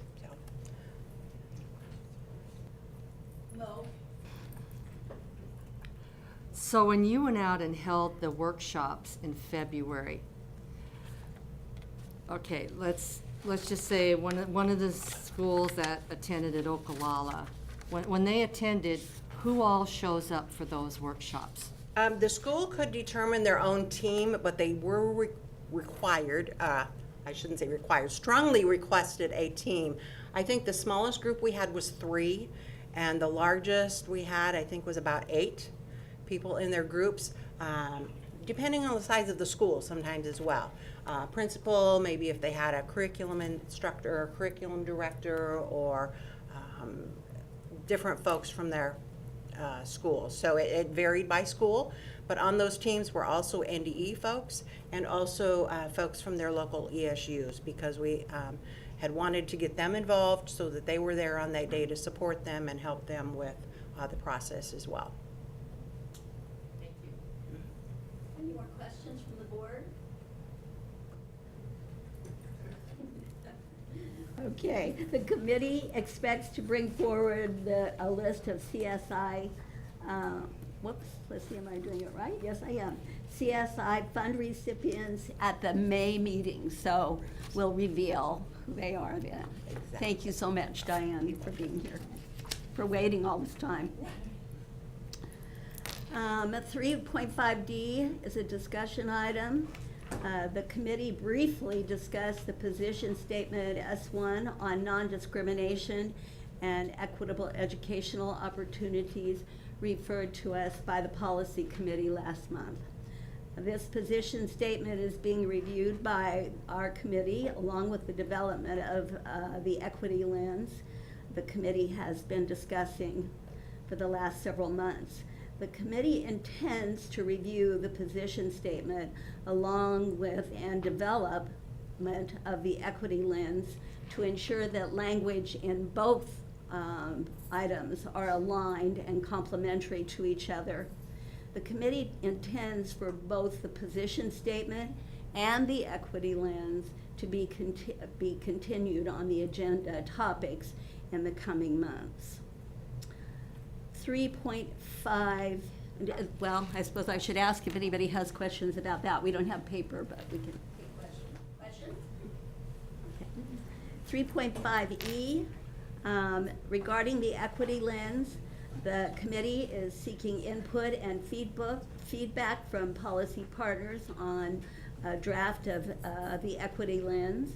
The committee intends to continue drafting the equity lens along with and reviewing of the position statement, and looks forward to continued discussion with the board about these 2 items. The equity lens and a letter explaining what it went out yesterday to several of our stakeholders that were speakers at the Human Dignity event that our commissioners spoke at on the steps of the Capitol last fall, I believe, early fall. And so I've already started receiving information from them about that. So I think it's going to take off lots of positive results from that. Board members, do you have questions about that?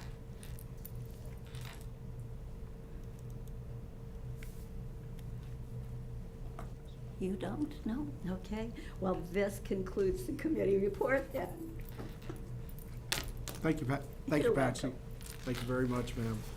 I will report on the Budget and Finance Committee. If I could get Mr. Bryce Wilson to come up and brief us on the 2018 Single Audit Report. Good afternoon. I'm Bryce Wilson, the Administrator of Financial and Administrative Services.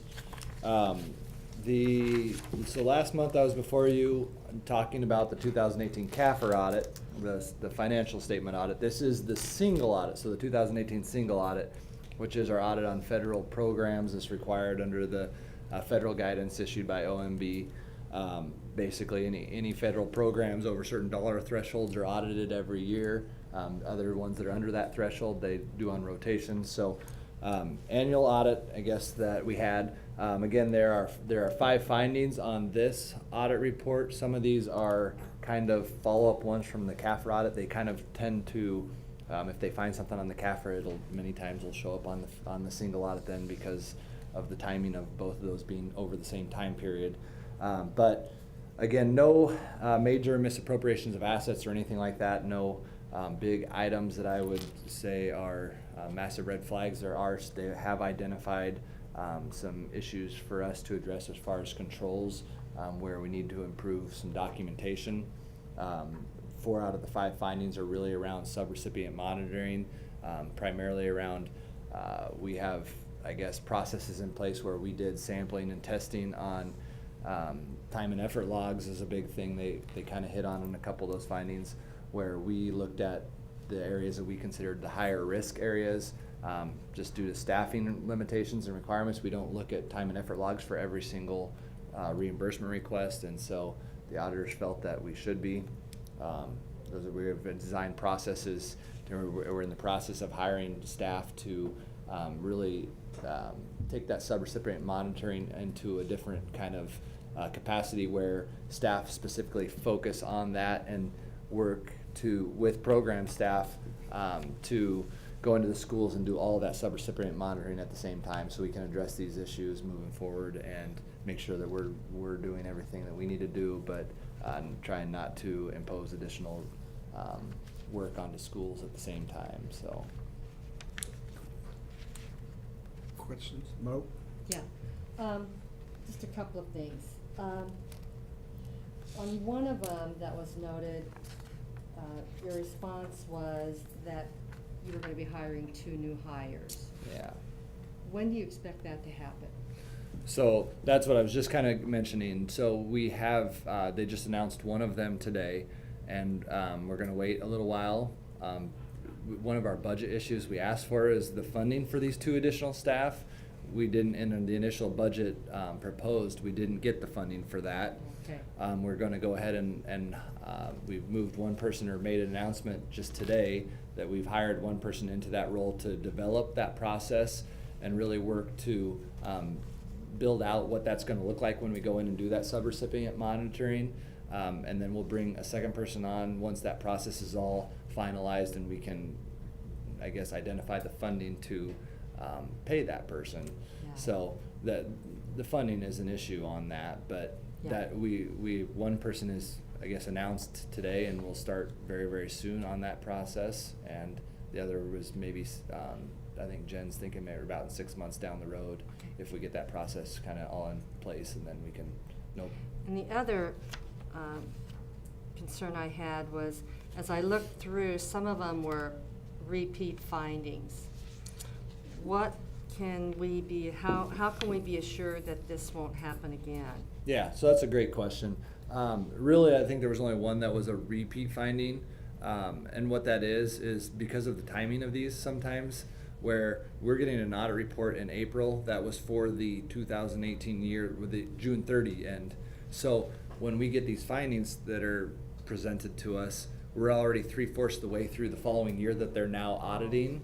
And then sometimes if it's a complicated process to address their findings, it may take us a few months to get that process in place, or sometimes it involves updating software and Yeah, I all the noticed steps that that. it takes.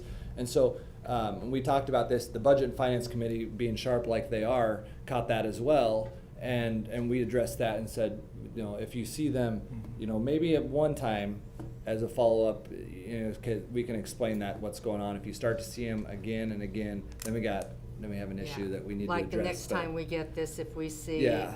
So the one that another the year one that added, the we one can you're talking question. about, they've put in processes now in the that's related to vocational rehabilitation. They've put processes in place in QE2 to enforce basically that step of getting the IEP that needs to go along with that person within 90 days is now required in that process, as well as when they do the review of the different offices, that's on their checklist to make sure that they have those in place. So they've addressed that specific concern 2 different ways to make sure that going forward that they have those in place. So, Thank yeah, you, Bryce. I think you've Any other answered all my questions? Yes, questions. Lisa. Just a short question. You mentioned the review. Who, does NDE do the review that you just mentioned of the requests or whatever you were just For talking? the VR finding? Yes. Yeah, who so does- they're talking about, my understanding, and Mark, correct me if I'm wrong, but from what I understand is the VR offices have a process in place. Initially, they had somebody hired that did a lot of this review, but because of the budget situation there and their hiring freeze, they can't fill that position, so they've looked to other ways to address this concern. And one of those ways that they've done that is they have offices out in the field do reviews of other offices out in the field to make sure that they're doing all of the procedures and requirements that are necessary to, I guess, to document that they're doing what they're supposed to be doing. And so in that process of office review, and I'm somewhat familiar with this because that's what accounting firms do too, you peer review, and you have to go out and monitor. It's the same kind of concept. And so one of the things on the checklist when they go out to review a different office is they have to make sure that those, they're called IPEs. I said IEP. IPEs, individual plans for employment, are in place within 90 days. There are exceptions for that 90-day requirement, but for most situations, that's, so that's how they've addressed it. Any other questions for Bryce? Yeah. Yeah, go I ahead. do. And this is more of a down the road thinking as a part of that, but many of your subrecipients are also schools. You had mentioned that, and how do we, Yes. not all are, but how do we do some things around schools? When we start to look at the new ESSA requirement also of school-based funding and the analysis there, we've not really, as a board, had much of a discussion of, so what does that mean? And there could be value as we're also looking into Rule 10 and thinking about accreditation. Do we have some other checks and balances that maybe can be put in place in other avenues, so it's not seen as just a silo around financial aspect, that it could be tied to some other processes across the board. So I know in higher education, some accreditation models have an element of accreditation that gets into a financial analysis and reporting process. So maybe there's some avenues to cross some financial processes as well as resource allocation and resource equity based on some of those changes starting to happen with ESSA. Any other questions?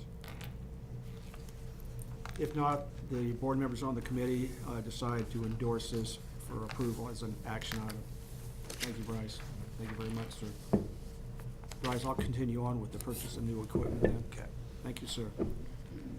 Also an action item, purchase new and replacement computer equipment, software licenses, and maintenance agreements for NDE PK through 12 programs. In summary, NDE provided an overview of the requested technology purchases, noting that computers are on a 5-year rotation for staff, so roughly 20% of them will be replaced each year.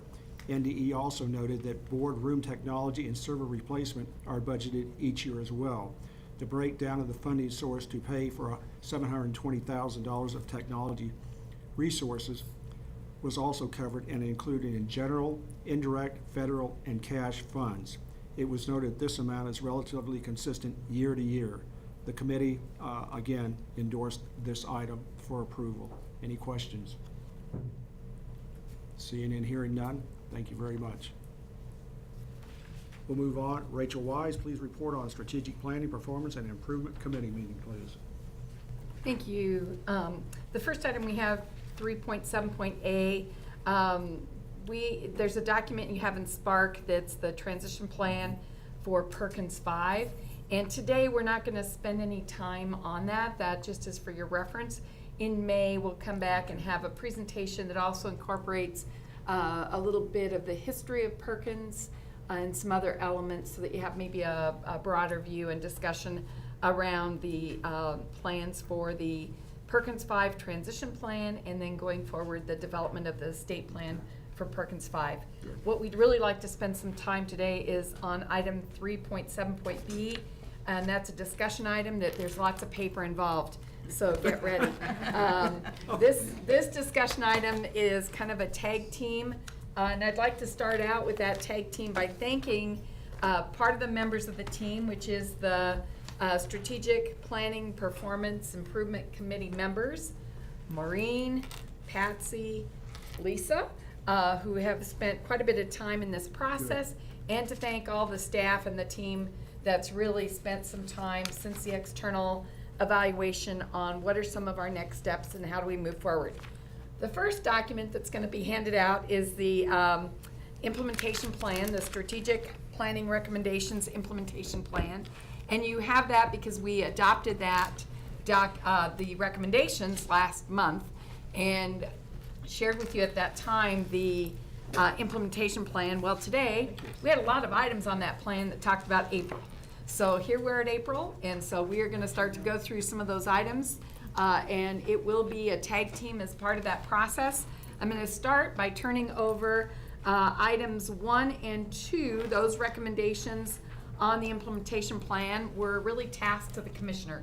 And so the commissioner is going to start out by sharing some progress underway under our action step clarifying roles and responsibilities of Nebraska State Board of Education members as it relates to the strategic plan, and to create well-defined communication processes and sharing information regarding progress on the strategic plan.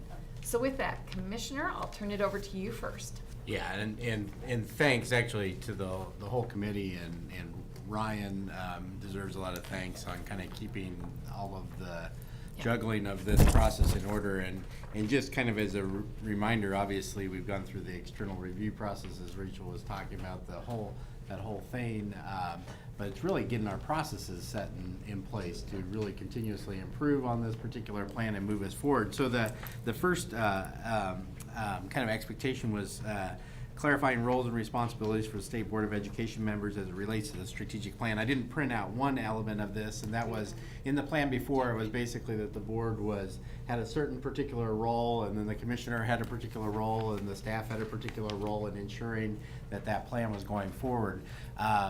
What I wanted to hand out was just kind of an overview of the timeline of what that review process might look like, certain reporting times that might take place, that certainly some of those are my responsibilities, but also your responsibility relative to the timing and the reception of information that might come from me directly or from the committee that's doing review work.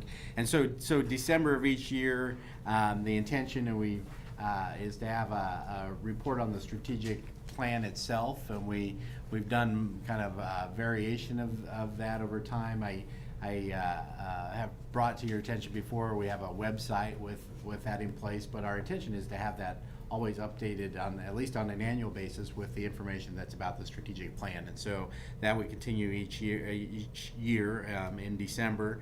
March of each year, the idea would be we have a quarterly report on the updates to the committee itself. Give us a chance to actually have that update probably in front of the full board as directed by that committee. And then June of each year, doing very much the same opportunity to do kind of a mid-year type of report for the strategic plan. In September of each year, doing again that quarterly report. So hopefully, with the intention of that routine being helpful to the committee in a lot of different ways. I know one of the things it actually talked about was also alignment with the commissioner's appraisal process, which is actually, I know we'll talk about that a little bit more tomorrow since we'll have that chance to do that. But aligning those two things actually will work pretty well to give you not just a review of my work, but a review of the agency's work on a regular basis. And so that's the intent on 1A. Basically, the other part is how do we continue to have a conversation around what the roles and responsibilities are of the board.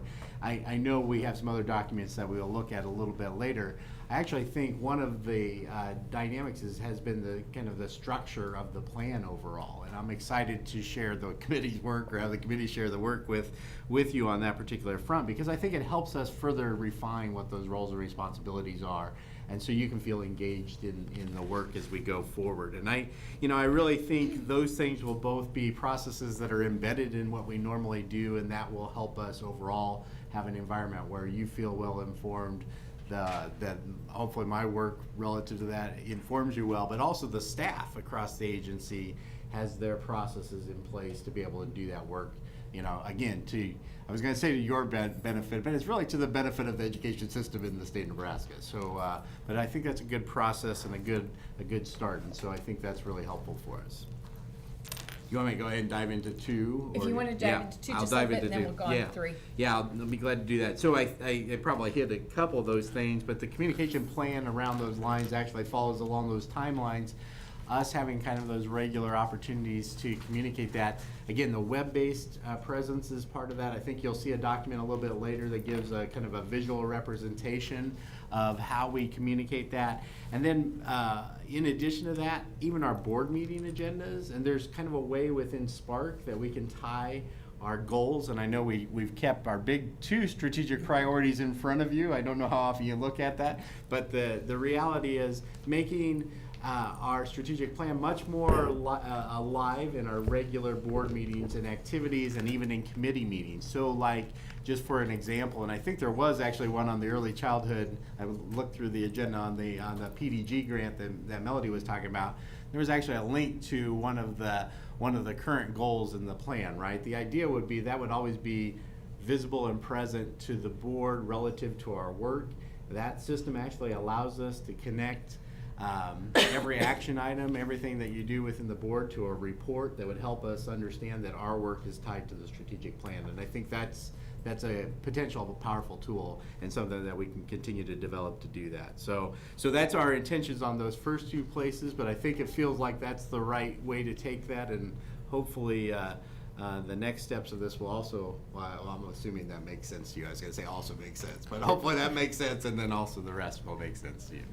So the next steps we'll spend a little more time on, and that's really the recommendation 3, review the strategic plan to determine areas of need for revision relative to the strategic plan structure and goals. And much of this discussion really comes from the external evaluation and from the committee has spent some time, but really from work that's been done internal to NDE.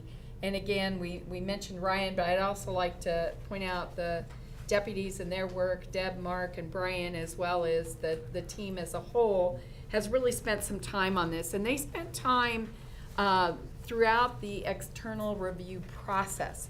So it wasn't after the external review process that they started to really look at what are some things we should reshape, what are some things that we should do, what are some things that maybe better communicate where we're at and where we're going. So that leads us to handout number 2 in this paper, and it's a big one. And this is a handout that the committee has had since the external evaluation process. And this particular document really led to a lot of the discussion of the staff, and then the discussion at a committee level of where do we go from here. And we felt as a committee that it was important to share this report with you, not because the content of the report is 100% accurate or incredibly valuable at this point in time. This report was designed, how do we start to communicate progress on 27 goals? So you're going to hear a little more about this as we go forward. And one of the things that the team at NDE did is they started to look at this concept, and I'll turn it to the page that says measures of progress on the top first. And they started to look at what the strategic vision and direction, and then what our current goals are, and started putting those under a context of measures of progress. And it looked at some different ways. Then the team spent time, the staff team, and looking at what kind of progress are we really making, and what's a way we can communicate this progress. And this is a design of a reporting tool that they came up with that's been shared at the committee level. And we do not want this released as an full, accurate measure of progress, because it's really a sample tool of what the team here did based on input from external evaluation, based on discussions they had with our external review consultants. So then on the other side, you'll see that they have a concept of aspirational measures of success. And there they started to take the items that really are many of our, what I would say, kind of student achievement measures, and started to put those in a process, and they labeled those as aspirational measures of success. So this was presented to the committee, and it gave us food for thought in a different way. So Ryan, do you have other things you want to add about this particular document and the work that the team did in putting this together before we move to next steps? Yes, and a lot of this work was at the commissioner's direction to the deputies. Yeah, I mean, I might actually, and I think the deputies have a microphone back here, they're all, you know, they can speak a little bit to it. But I wanted to actually just highlight, I mean, we had to make sense of this within the agency, right? And if you remember last year, we went through an organization change that was pretty dramatic with the intention of aligning the agency's work with the strategic plan. And so we've had, I will say, tough conversations relative to how that really works. And so credit, I would say, to the deputies' effort to kind of, I'll say, rack their brains over how to make this work, but not just for their purposes, for the staff that work for them and report to them underneath that, and for a flow of this information. So this is really our approach, also internally, but we believe it applies externally as well, to keep track of what we've done. So you're welcome to add. I know, well, we have the architect in the middle. I don't know. Strategically placed. Well, I would just say Rachel's exactly right on target. We were trying to align the work to be done in a way that staff could understand how to organize that work. And there were things that we were hearing from staff that, while we could influence, we couldn't be directly responsible for or be able to achieve. So yet we could have an impact or influence that. So those became those measures of success, and kind of the overarching thing that if we do those things that are measures of progress, it should lead us to changes within those aspirational measures of success.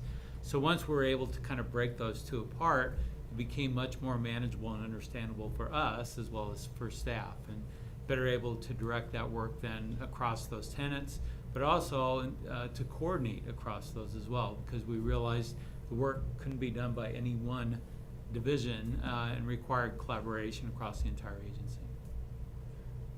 Commissioner, I might also add that those aspirational measures of success are largely aligned with the ESSA goals. Actually, I think that's a good point, because in addition to our organizational changes, we were also finishing up the ESSA plan at the same time, trying to build it on the foundation, really, of the strategic vision and direction of the board. So the intention is alignment on a lot of different levels, and also finding ways to ensure that we're able to, I'll call it keep tabs, but this is a tool that we can use on the inside and share with the board and build around and say, do we agree we've made this progress? Do you see that progress? And so I think it gives us that chance to really have a solid communication around that at multiple levels. As we go through this, if there are questions, because we're handing out paper, you are allowed to ask questions. And if there aren't questions yet, we still have more paper coming. So, first of all, I'm sitting here amazed at this. With my amazement comes lack of understanding. I'm afraid, and it has nothing to do with you. It's all about me. All right. So as I'm looking on this page here, okay? And we have 1, 2, 3, 4, 5, 6, 7, 8, 9, is that right? That are by 2026? Okay. So we're saying, and of course I know the strategic plan started 10 years, or 3 years ago, so we're in our third year. We got 7 more to get this done. So in 2026 is the ultimate evaluation of each of these strategic vision, direction, aspiration measures of success. Am I close? You're close, but maybe the next document will start to help. All right, I'll wait. Build the background knowledge and Sure. discussion. So you've asked a good question, Robin, and Ryan can hand out the next document, which would be the definitions that tee up your question, actually, in some respects. So the next thing that's being handed out is the work again of the committee and the staff. And when I say that, there's been so many people involved in this, it's hard to say this is truly a collective process. And the next document you're getting is collective definitions, and it's a draft. Your copy might say draft, mine doesn't, because it's a work in progress. And as we develop this work in progress, your input on this document becomes important, because this helps the commissioner in developing his communication plan. It helps us start to have clarity in having common definitions around a direction that we go with the strategic plan. You'll see that these definitions will tee up some real changes in the structure of the strategic plan that we would like to discuss today. So it starts with defining goals, defining strategies, defining the term measures of progress that was introduced here in my props. Defining aspirational measures of success, that is here in my prop. And then it goes on to start to define activities, deliverables, reporting tool, and reporting calendar. So for example, reporting calendar is what the commissioner shared earlier, that we all have a common understanding, and Brian's helping with when we talk about reporting calendar, what it is. When we talk about reporting tool, this is a draft. This is an example. It may change going forward, but that we have an understanding of a common understanding of a reporting tool that we're using. And there may be other reporting mechanisms, but this would be one example of the potential reporting tool. The activities and deliverables really are the kinds of things that the department and the agency are doing in their day-to-day work to accomplish the goals, strategies of the strategic plan. Then as we back up, the change that we'll start to talk about is how we look at our strategic plan and maybe do some redesign. So I want you to think about these definitions, and then Ryan will hand out another 2 pages. And his next 2 pages are what I'm going to call A and B. And the first handout, so you have it at your fingertips, is our current strategic plan, the quick at-a-glance 2-page. I know all of you probably have it right at your fingertips, but just in case, we're handing it out. So it's at your fingertips. And the second document we'll call is Exhibit B. And that is the work of the staff and the committee to date in starting to think about redesign and some transformation elements of the strategic plan that has been based on what we learned from our external evaluation and from the work of the team at the department in rethinking the strategic plan as a result of that evaluation. So if you notice in Exhibit A, we have our mission statement, and we're not proposing any changes on the mission statement. And then we have what's termed strategic priorities. And then we move to our outcome statements. Our outcome statements are in the themes of leadership, success, access and support, teaching and learning. And then we have, I believe, our 27 goals. Okay. That is Exhibit A. If you look at Exhibit B now, which has lots of red markups, the way Exhibit B was done is to try to help you see that we're not making a lot of substance changes. We're really making changes of reorganization to the strategic plan. So in B, you have mission hasn't changed, but we now have 3 goals, and then we have strategies by each goal. So I don't know, Brian or Commissioner, do you want to talk to that just a little bit? So you'll notice in the goals, there are now 3.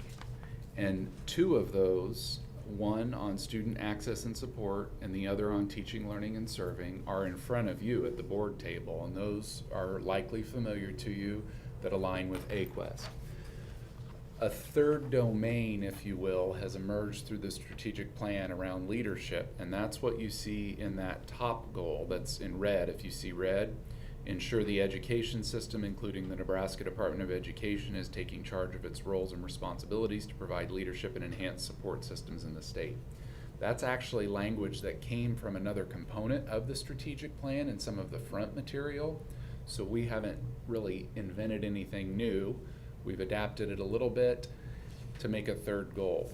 I'll mention then that those 3 goals, in a lot of ways, align to the 3 divisions of the agency. One around leadership or agency support and services, another around teaching, learning, and serving, that might closely align with Dr. Fryson's area with school improvement, and then the other area around student access and support that would align closely with Mark Schultz's area around student and client services. The first one being with Brian's area. Now, that doesn't mean that only that can happen in that division, but there is definitely overlap between those goals and the division that's worth pointing out. One of the things that we heard in the review was you have too many goals. So we're going from 27 goals to 3 goals, okay? I think what's key about that is when we talked about those 27 elements as goals before, we as staff really started to focus on those and forgot maybe about some of these upper high level pieces to the plan. And as a result, a lot of staff have had trouble finding a connection directly with their work because it wasn't necessarily called out in those 27. We believe now, after working with office administrators, about 40 staff across the agency representing the different offices, that more staff will be able to find a connection with their work when we start talking about 3 goals. Questions on the goals before I talk about the strategies? So the strategies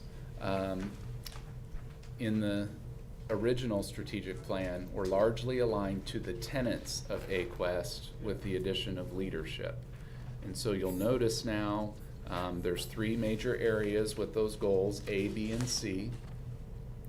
I want to jump to B and C and then come back to A. So if you look at B at the bottom of the first page, ensure that all Nebraskans, then B1, we're not proposing any language change in the strategies for B and C. So the vision largely remains unchanged from what the board said a couple years ago. You'll notice in parentheses behind each of those the link to the AQuESTT tenet.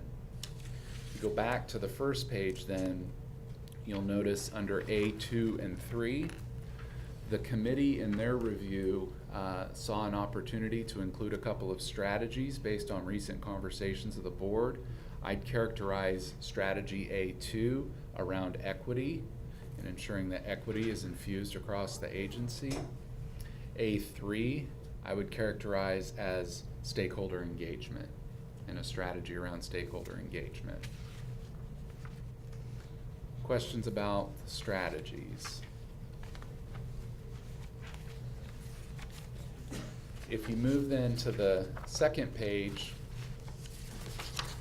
the staff at the direction and leadership of the deputies came up with this notion of measures of progress and aspirational measures of success. And so those 27 items that used to be called, well, what we're proposing used to be called goals, would now be called measures. And that is seeming to resonate well with the staff who have been part of these conversations over the last few months. So with that structure change, there isn't necessarily content change as you see on the first page. We're not proposing edits to the vision, but how we call things becomes really important for understanding moving forward. So a couple of things as you start to look through this that I think are really important for us to think about, and then we really want your viewpoint on this process, is that when you think about our previous 27 goals, and then you start to reshape your thinking, and our committee has had time to reshape thinking, so we have that advantage. So we're looking at a period of time, and I'll mention that, that we're not in a rush today to finalize any decisions. But we've been able to think about this concept of measures of progress and aspirational measures of success for a period of time, and have had multiple committee calls and meetings over it. So we've had a chance to really think through this a little bit. And when we think about the measures of progress, and if you look at the definitions, you'll see that it's really the kind of evidence-based processes that are being accomplished to move progress forward. When you start to look at our aspirational measures of success, those are the important measures of student success and student achievement that we don't have a direct impact on, but we do have an ability to influence. And so how that staff arrived at those descriptions and how we've kind of started to wrap our heads around it, it is important that we understand those aspirational measures of success. It is important that they're guiding part of our vision and direction for education, but we also have to understand the limitation in that we don't have necessarily direct impact on those aspirational measures of success. We do have a way to influence those measures of success. So that's kind of how we have been starting to think through it. What I'd like to do is first map out the plan and then move to general discussion and have any questions you have or committee input in this process. So today we're not going to work through a group edit. We're not going to look through each of these and try to start editing. You have an opportunity to do some editing. Today what we're trying to do is really think about this transitional concept in reorganization and in the definitions, and see if this is something that is a direction we should move forward. We don't want to invest a lot of time, more time, if as a full board there isn't some consensus, and yes, let's continue to move in this process. If we are moving in this process, then we'd be looking at April 15th, we felt was a good day because you have another, tax day to be thinking about, something else that's due. We would then like to start to get your input on some suggestions and edits and more specific concepts around the content that's here. We'd like those sent to you, and we'll send out an email in this document and a reminder. And then at the May board meeting, take more time again to review and discuss in detail the content of the direction we're moving. And then in the June board meeting, adopt the changes as our new plan going forward. So today what we want is not necessarily action, but consensus on, I think the committee is all on the same page that we think this is a direction to move. But for those members who are not on the committee, we really want your input and thinking about, does this direction make sense to you? Does it provide some more logic and clarity in the direction for the strategic plan? And if so, then we would move into what I would consider editing, finalizing mode between now and June. So with that, I'll first turn to my committee for any additional thoughts, and then any questions from any of you or additional input from staff. Patsy? Yeah, when I first looked at this, Robin, I responded just exactly like you did. Like, where in the world should I even focus on this? And what, I suppose I should have that on. I do have it on. Good. So, how do I organize this in my brain? And will I ever be able to make sense of this? Because there's so much on the sheet. You know what I'm saying? That I was really lost. But then the speech teacher in me kicked in just a little bit. And I sat back for a while. But after a lot of discussions and listening, I'm a pretty good listener, so I sat back and listened, and I looked at the structure and I thought, this isn't anything different than I didn't teach when I taught students how to write essays or speeches or how to organize material. And so I just sat there this morning when they were talking again and went boom, boom, boom. There are 3 goals. There are strategies to achieve those goals and measures to see if we've been successful.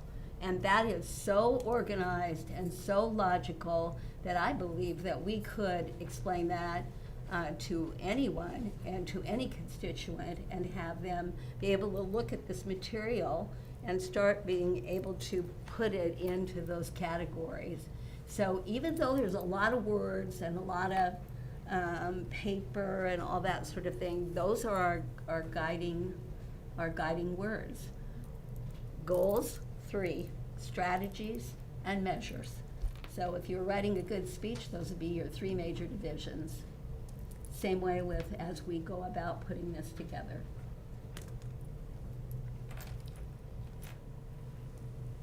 Lisa, Mo, any comments or thoughts?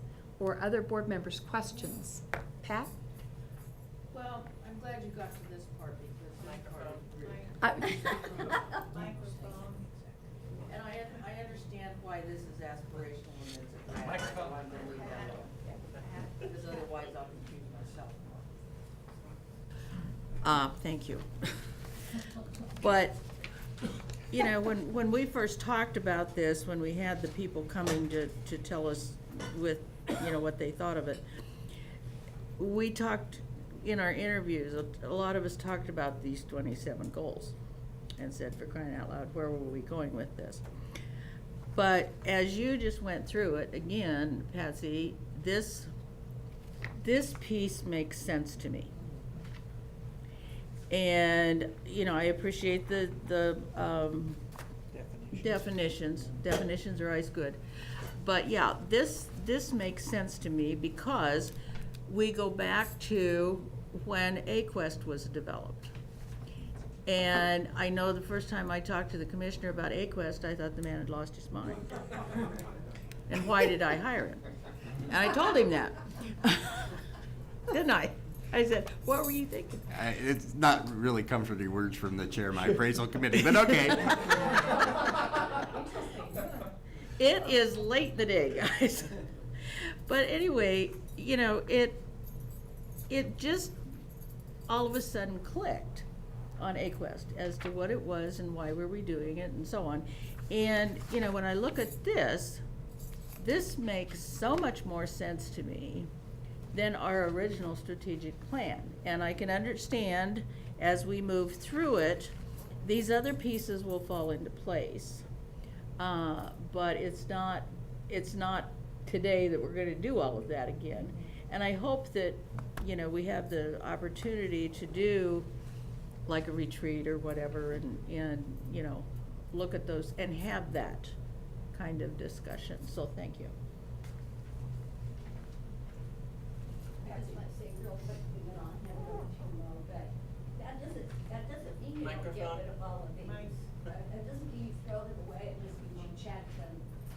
That doesn't mean that you get rid of all of these. They just become steps in the process of achieving the goals. These 27 items that you guys saw as needed changes, they're still there. And, But they've been defined But differently. they'd be defined differently, and I Yeah. check them off. It's my checklist. Right there. Yeah. And I just wanted to say, when we were first handed this visual piece, I got it right away. But because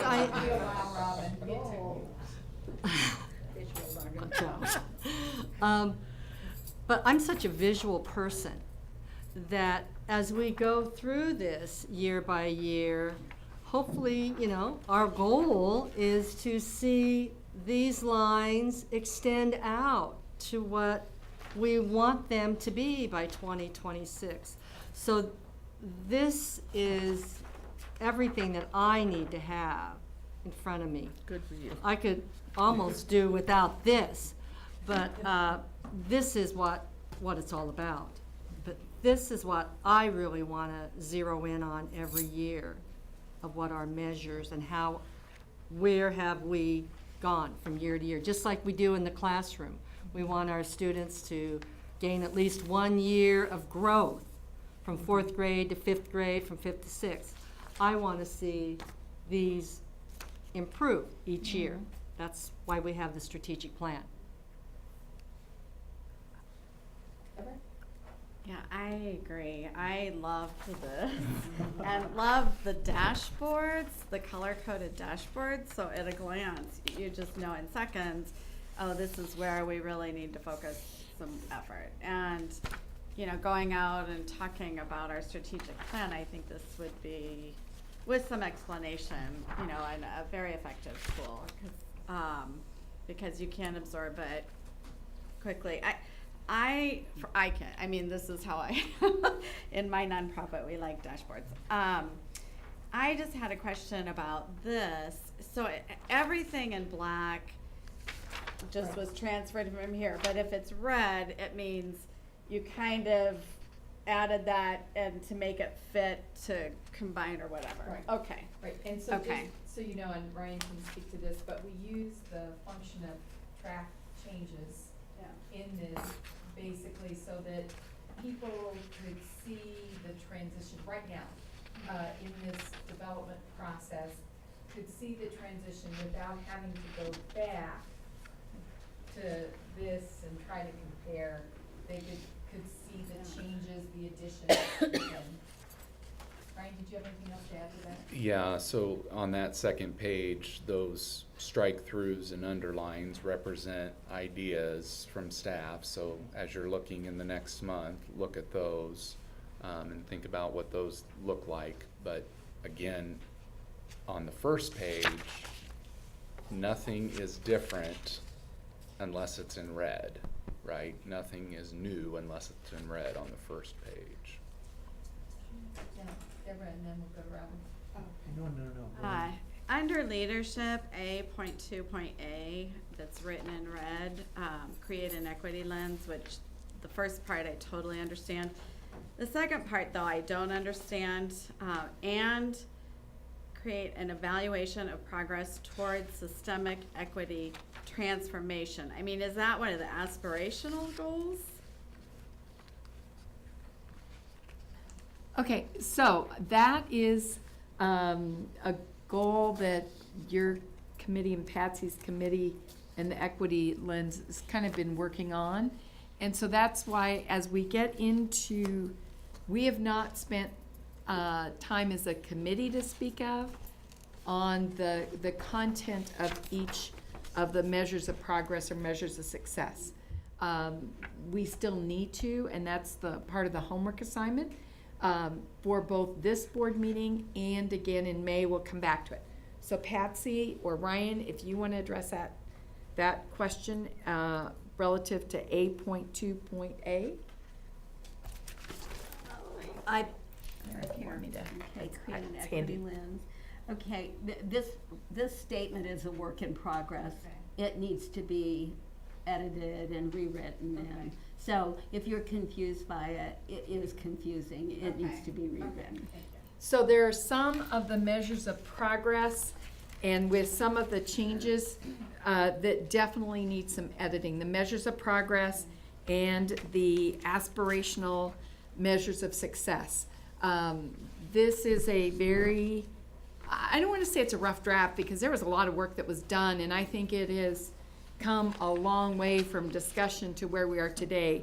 But there is still need for content thinking and editing before we move to adoption. The ideal would be to continue this discussion, for you to do some homework, continue some full discussion in May, and try for adoption in June if we can get there. That would be the ideal sequence of time, so that from June forward, we have adopted revisions to the strategic plan. The other thing is it's not the elf on the shelf. And we've got to, as the commissioner talked about, reporting timeline, we've got to start talking about that we on an annual basis at a minimum, if there are some revisions we need to make, whether it's clarifying, whether it's, you know, whatever it may be, we've got to do that, not just kind of put it on the shelf and leave it aside. So Commissioner and Robin's waiting too, so. Well, I just thought a clarifying point on that. Also, I mean, as we look at measures of progress, staff have been looking at this. We've looked at it further since this draft went out. This is kind of the messy work where the plan lives, right? I mean, we need a process that I can bring you things and say, these are measures of progress that matter to us across the staff, that I can report out to you. You might say, those are important enough, we want to hear more about it on a regular basis. We might find others on here and go, oh, I don't know if that's really makes sense anymore, or, you know, it probably puts us in a position to kind of say, this is the work that we're doing. And then once it's done, that was one of the things we struggled with staff. Once it's done, it's like, how do we know it's done, right? And so getting that reported to you is part of that. I guess dashboard's a good way to think about that effect for this. So again, it is the messier work, but what I really want is more of the structure in which we're going to do that, the process in which we're going to do that. That will help staff a lot. By the way, I got to thank all of the staff that have dived into this. Not just, I will say all the way clear back. The staff took this very, very seriously. And as we tried to unpack this, repack it, unpack it, all those things that we did for 2 years, this makes a lot of sense for us. So thanks for that effort. Okay, Robin, and then Pat, and then I'll come back to you, Deborah. I think it's really neat to hear us talk about how this made sense to some of you and this made sense to you and me. It really is a great example of the need for an educator to be able to teach in using multiple, help me, resources, multiple ways of teaching. It's a great example of that. So I just want to say that I'm starting to get it a little bit. So I'm kind of excited about that. And I'm not sure I'm getting this, but that might be for another discussion. And the only other thing, you don't need to go into all of it, that's fine. The only other thing that I know I'm thinking about, and I've touched on it, but I don't want a full-blown discussion, just something so you know, to be aware. The year, that 2026, and I don't think I'm quite following what you're saying there, but what I would like to see as a method of prioritization, that maybe some of these not come to an end in 2026, but maybe from a priority standpoint, whatever it might be. Right, they continue out. Because otherwise, I really think that if we don't have a priority list, I think we'll need a priority list, is what I'm saying, and maybe using dates will be a good way of prioritizing. Robin, I think you bring up a really good point that's important in this process, is that too often a strategic plan is done, is put on the shelf, and then 5 years goes by, it was a 5-year strategic plan, so they write a new one. One of the things we're trying to do here, I believe, is create a foundation that is about continuous improvement. And in doing so, you know, we said 10 years, so we selected 2026. That's part of the evolution that ideally will be changing as we move forward. and that it not be in 5 years or 10 years, we have to stop and start all over and write a whole new strategic plan because we really didn't do anything with the last one, it just sat on a shelf. And I'm not saying that to be, but that's what I think we're trying to model, how the strategic plan is truly integral to the work, not just of the agency, but to our work as well. And so that's why I'll have another assignment besides your own individual homework assignment when we wrap up here in a little bit. So, Pat? Well, first of all, when you said continuous improvement plan, because I have sat on way too many committees in the community and when I was on the local board that there was no continuous. And I think that's something, and we're telling our schools that all the time too. This is continuous improvement. It doesn't end. And so I appreciate that. This is probably something, because usually I'm the color-coded person. But on this, this particular page right here, you've got some blanks, and that bothers me. I don't understand why those are blank. Yeah.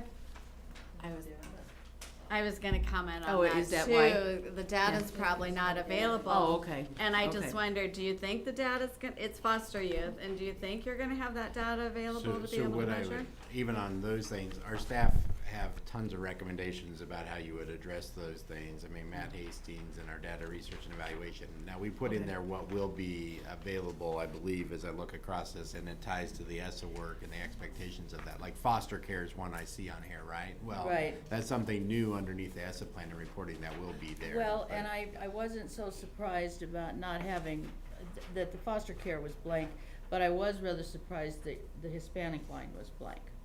Because surely we've got, And I think one of the important things, this should have had like the big watermark draft all over it. well, no, mine This- has a draft on it. Good, somewhere, I don't know where, yeah, okay, there's a little. Yeah. This was shared with the committee based on the work that was done by the team, not to say this is an actual Well, report. no, I understand that. Yeah, They I did a understand that. lot of work to put and populate data in here, around a strategic plan that was cumbersome in its design. Yeah. And okay. this just reinforced, in some respects, the cumbersome nature of our current design in our strategic Okay, plan that that- led us that helps me. to the conversation that we need to have a redesign, and that staff provided that input and our committee really talked Okay. about. So that's why this report is Yeah, no. important, because it was a catalyst for discussion. Well, it's an example, but it's It's an not, yeah, example. okay. What I'm okay with becomes that. important is, first of all, does it appear that we have consensus on moving in this direction? It's not an action item, it's just kind of a consensus that we move towards this new redesign of the strategic plan.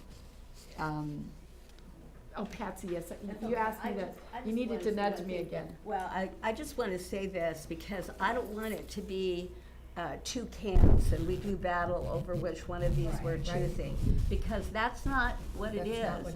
Any of you who've been a teacher know that you're going to use one of these, and one kid's going to get it, and you're going to use one of these, Right. the other kid. And by the Absolutely. time you get done teaching, those students in your room will get both of them, and both of them will help them have a deeper knowledge, dive deeper into the knowledge of what is going on. I just said initially, this was very confusing to me, but now I catch myself using it, and I also am a color coding person.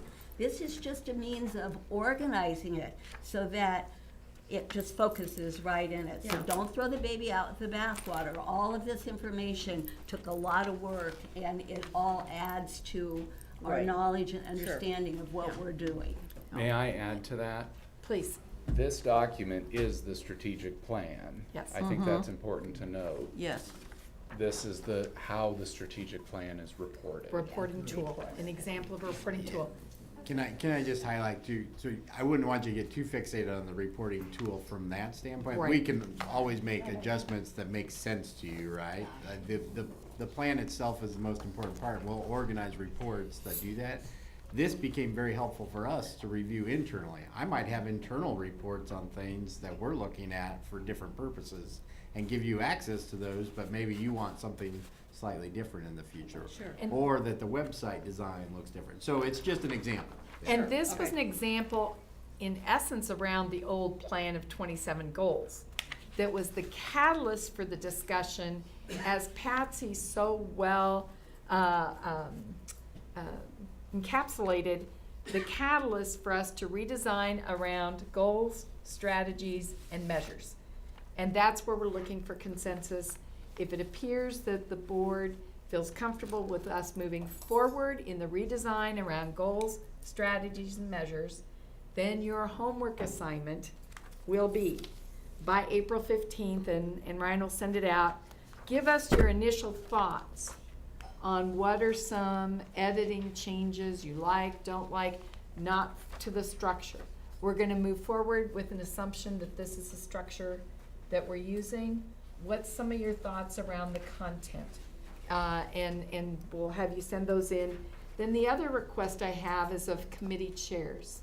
If committee chairs will look through this as to which goals, strategies, and measures best align to your committee, and if you can take a few minutes to cross-discuss content at your committee, it would be really valuable if you can do that. So in May, we're moving forward with some discussion around the edits and the recommendations so that we have a draft in May that we feel comfortable with, maybe minor edits after May, moving forward to a June adoption.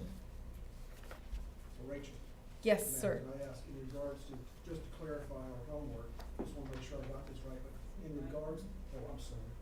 But in regards to the measures of progress, we're supposed to go through here and make appropriate changes as we feel.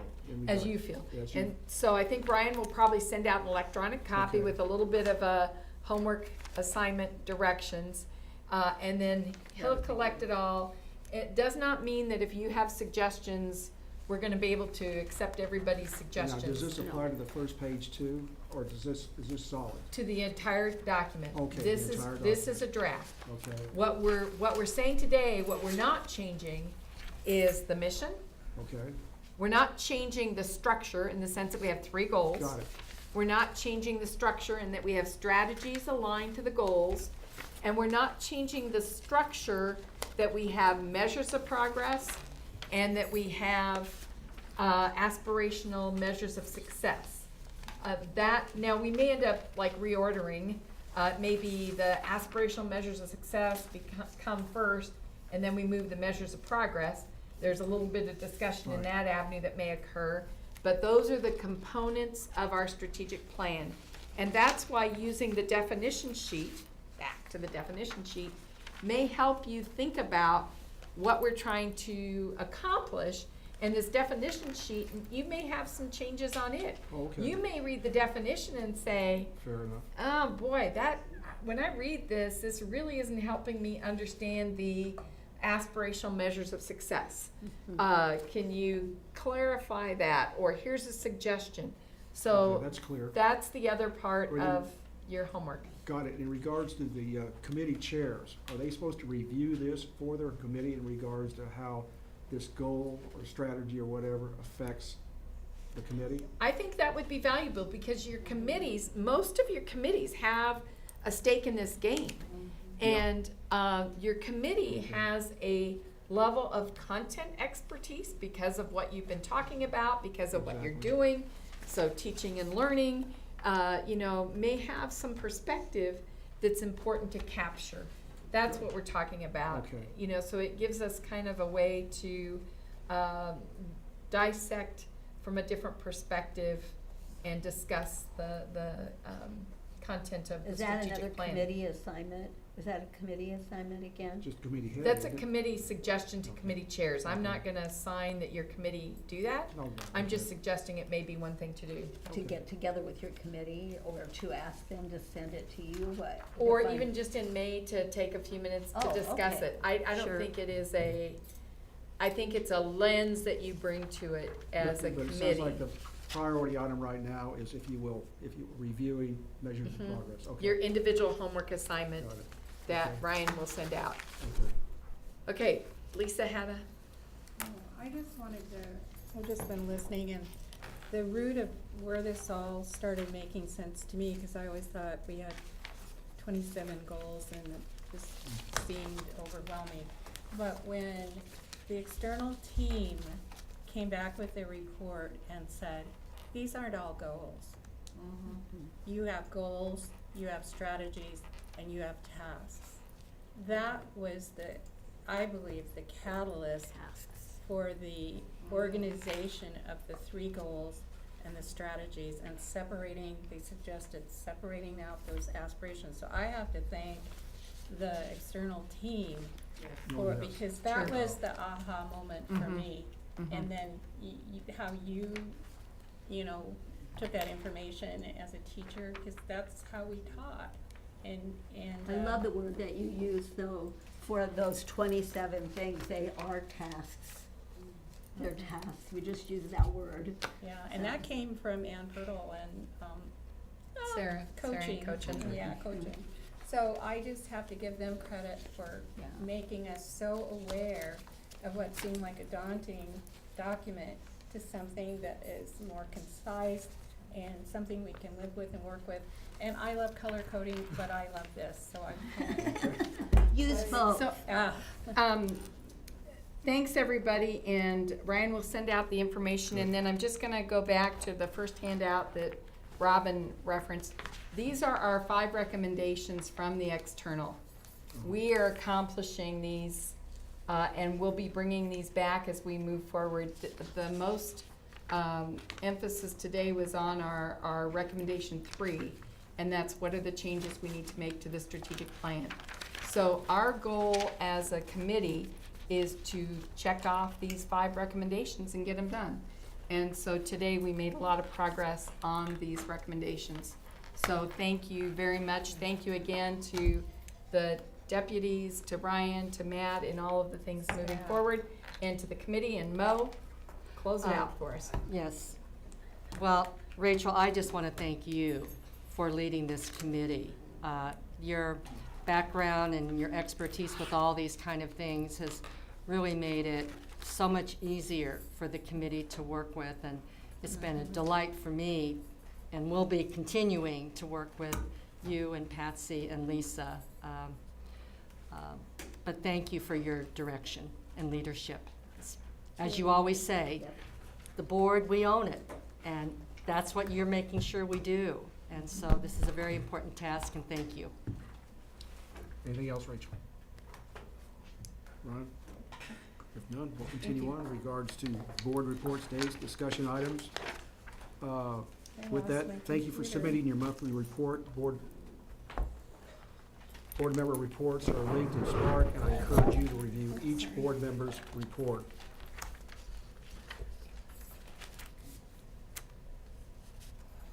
Tomorrow, we will vote on request to approve attendance at meetings that took place in the past and were not previously approved. There are 5 members requesting meeting approvals. Requests for future meeting attendance, travel from board members are linked in the Spark meetings. Tomorrow, we approve the board request for meeting attendance. The monthly board travel expense report is attached in the Spark meetings for you to review. And we've come to adjournment. The regularly scheduled meeting of the State Board of Education will reconvene at 9 o'clock tomorrow morning in this room. Thank you very much.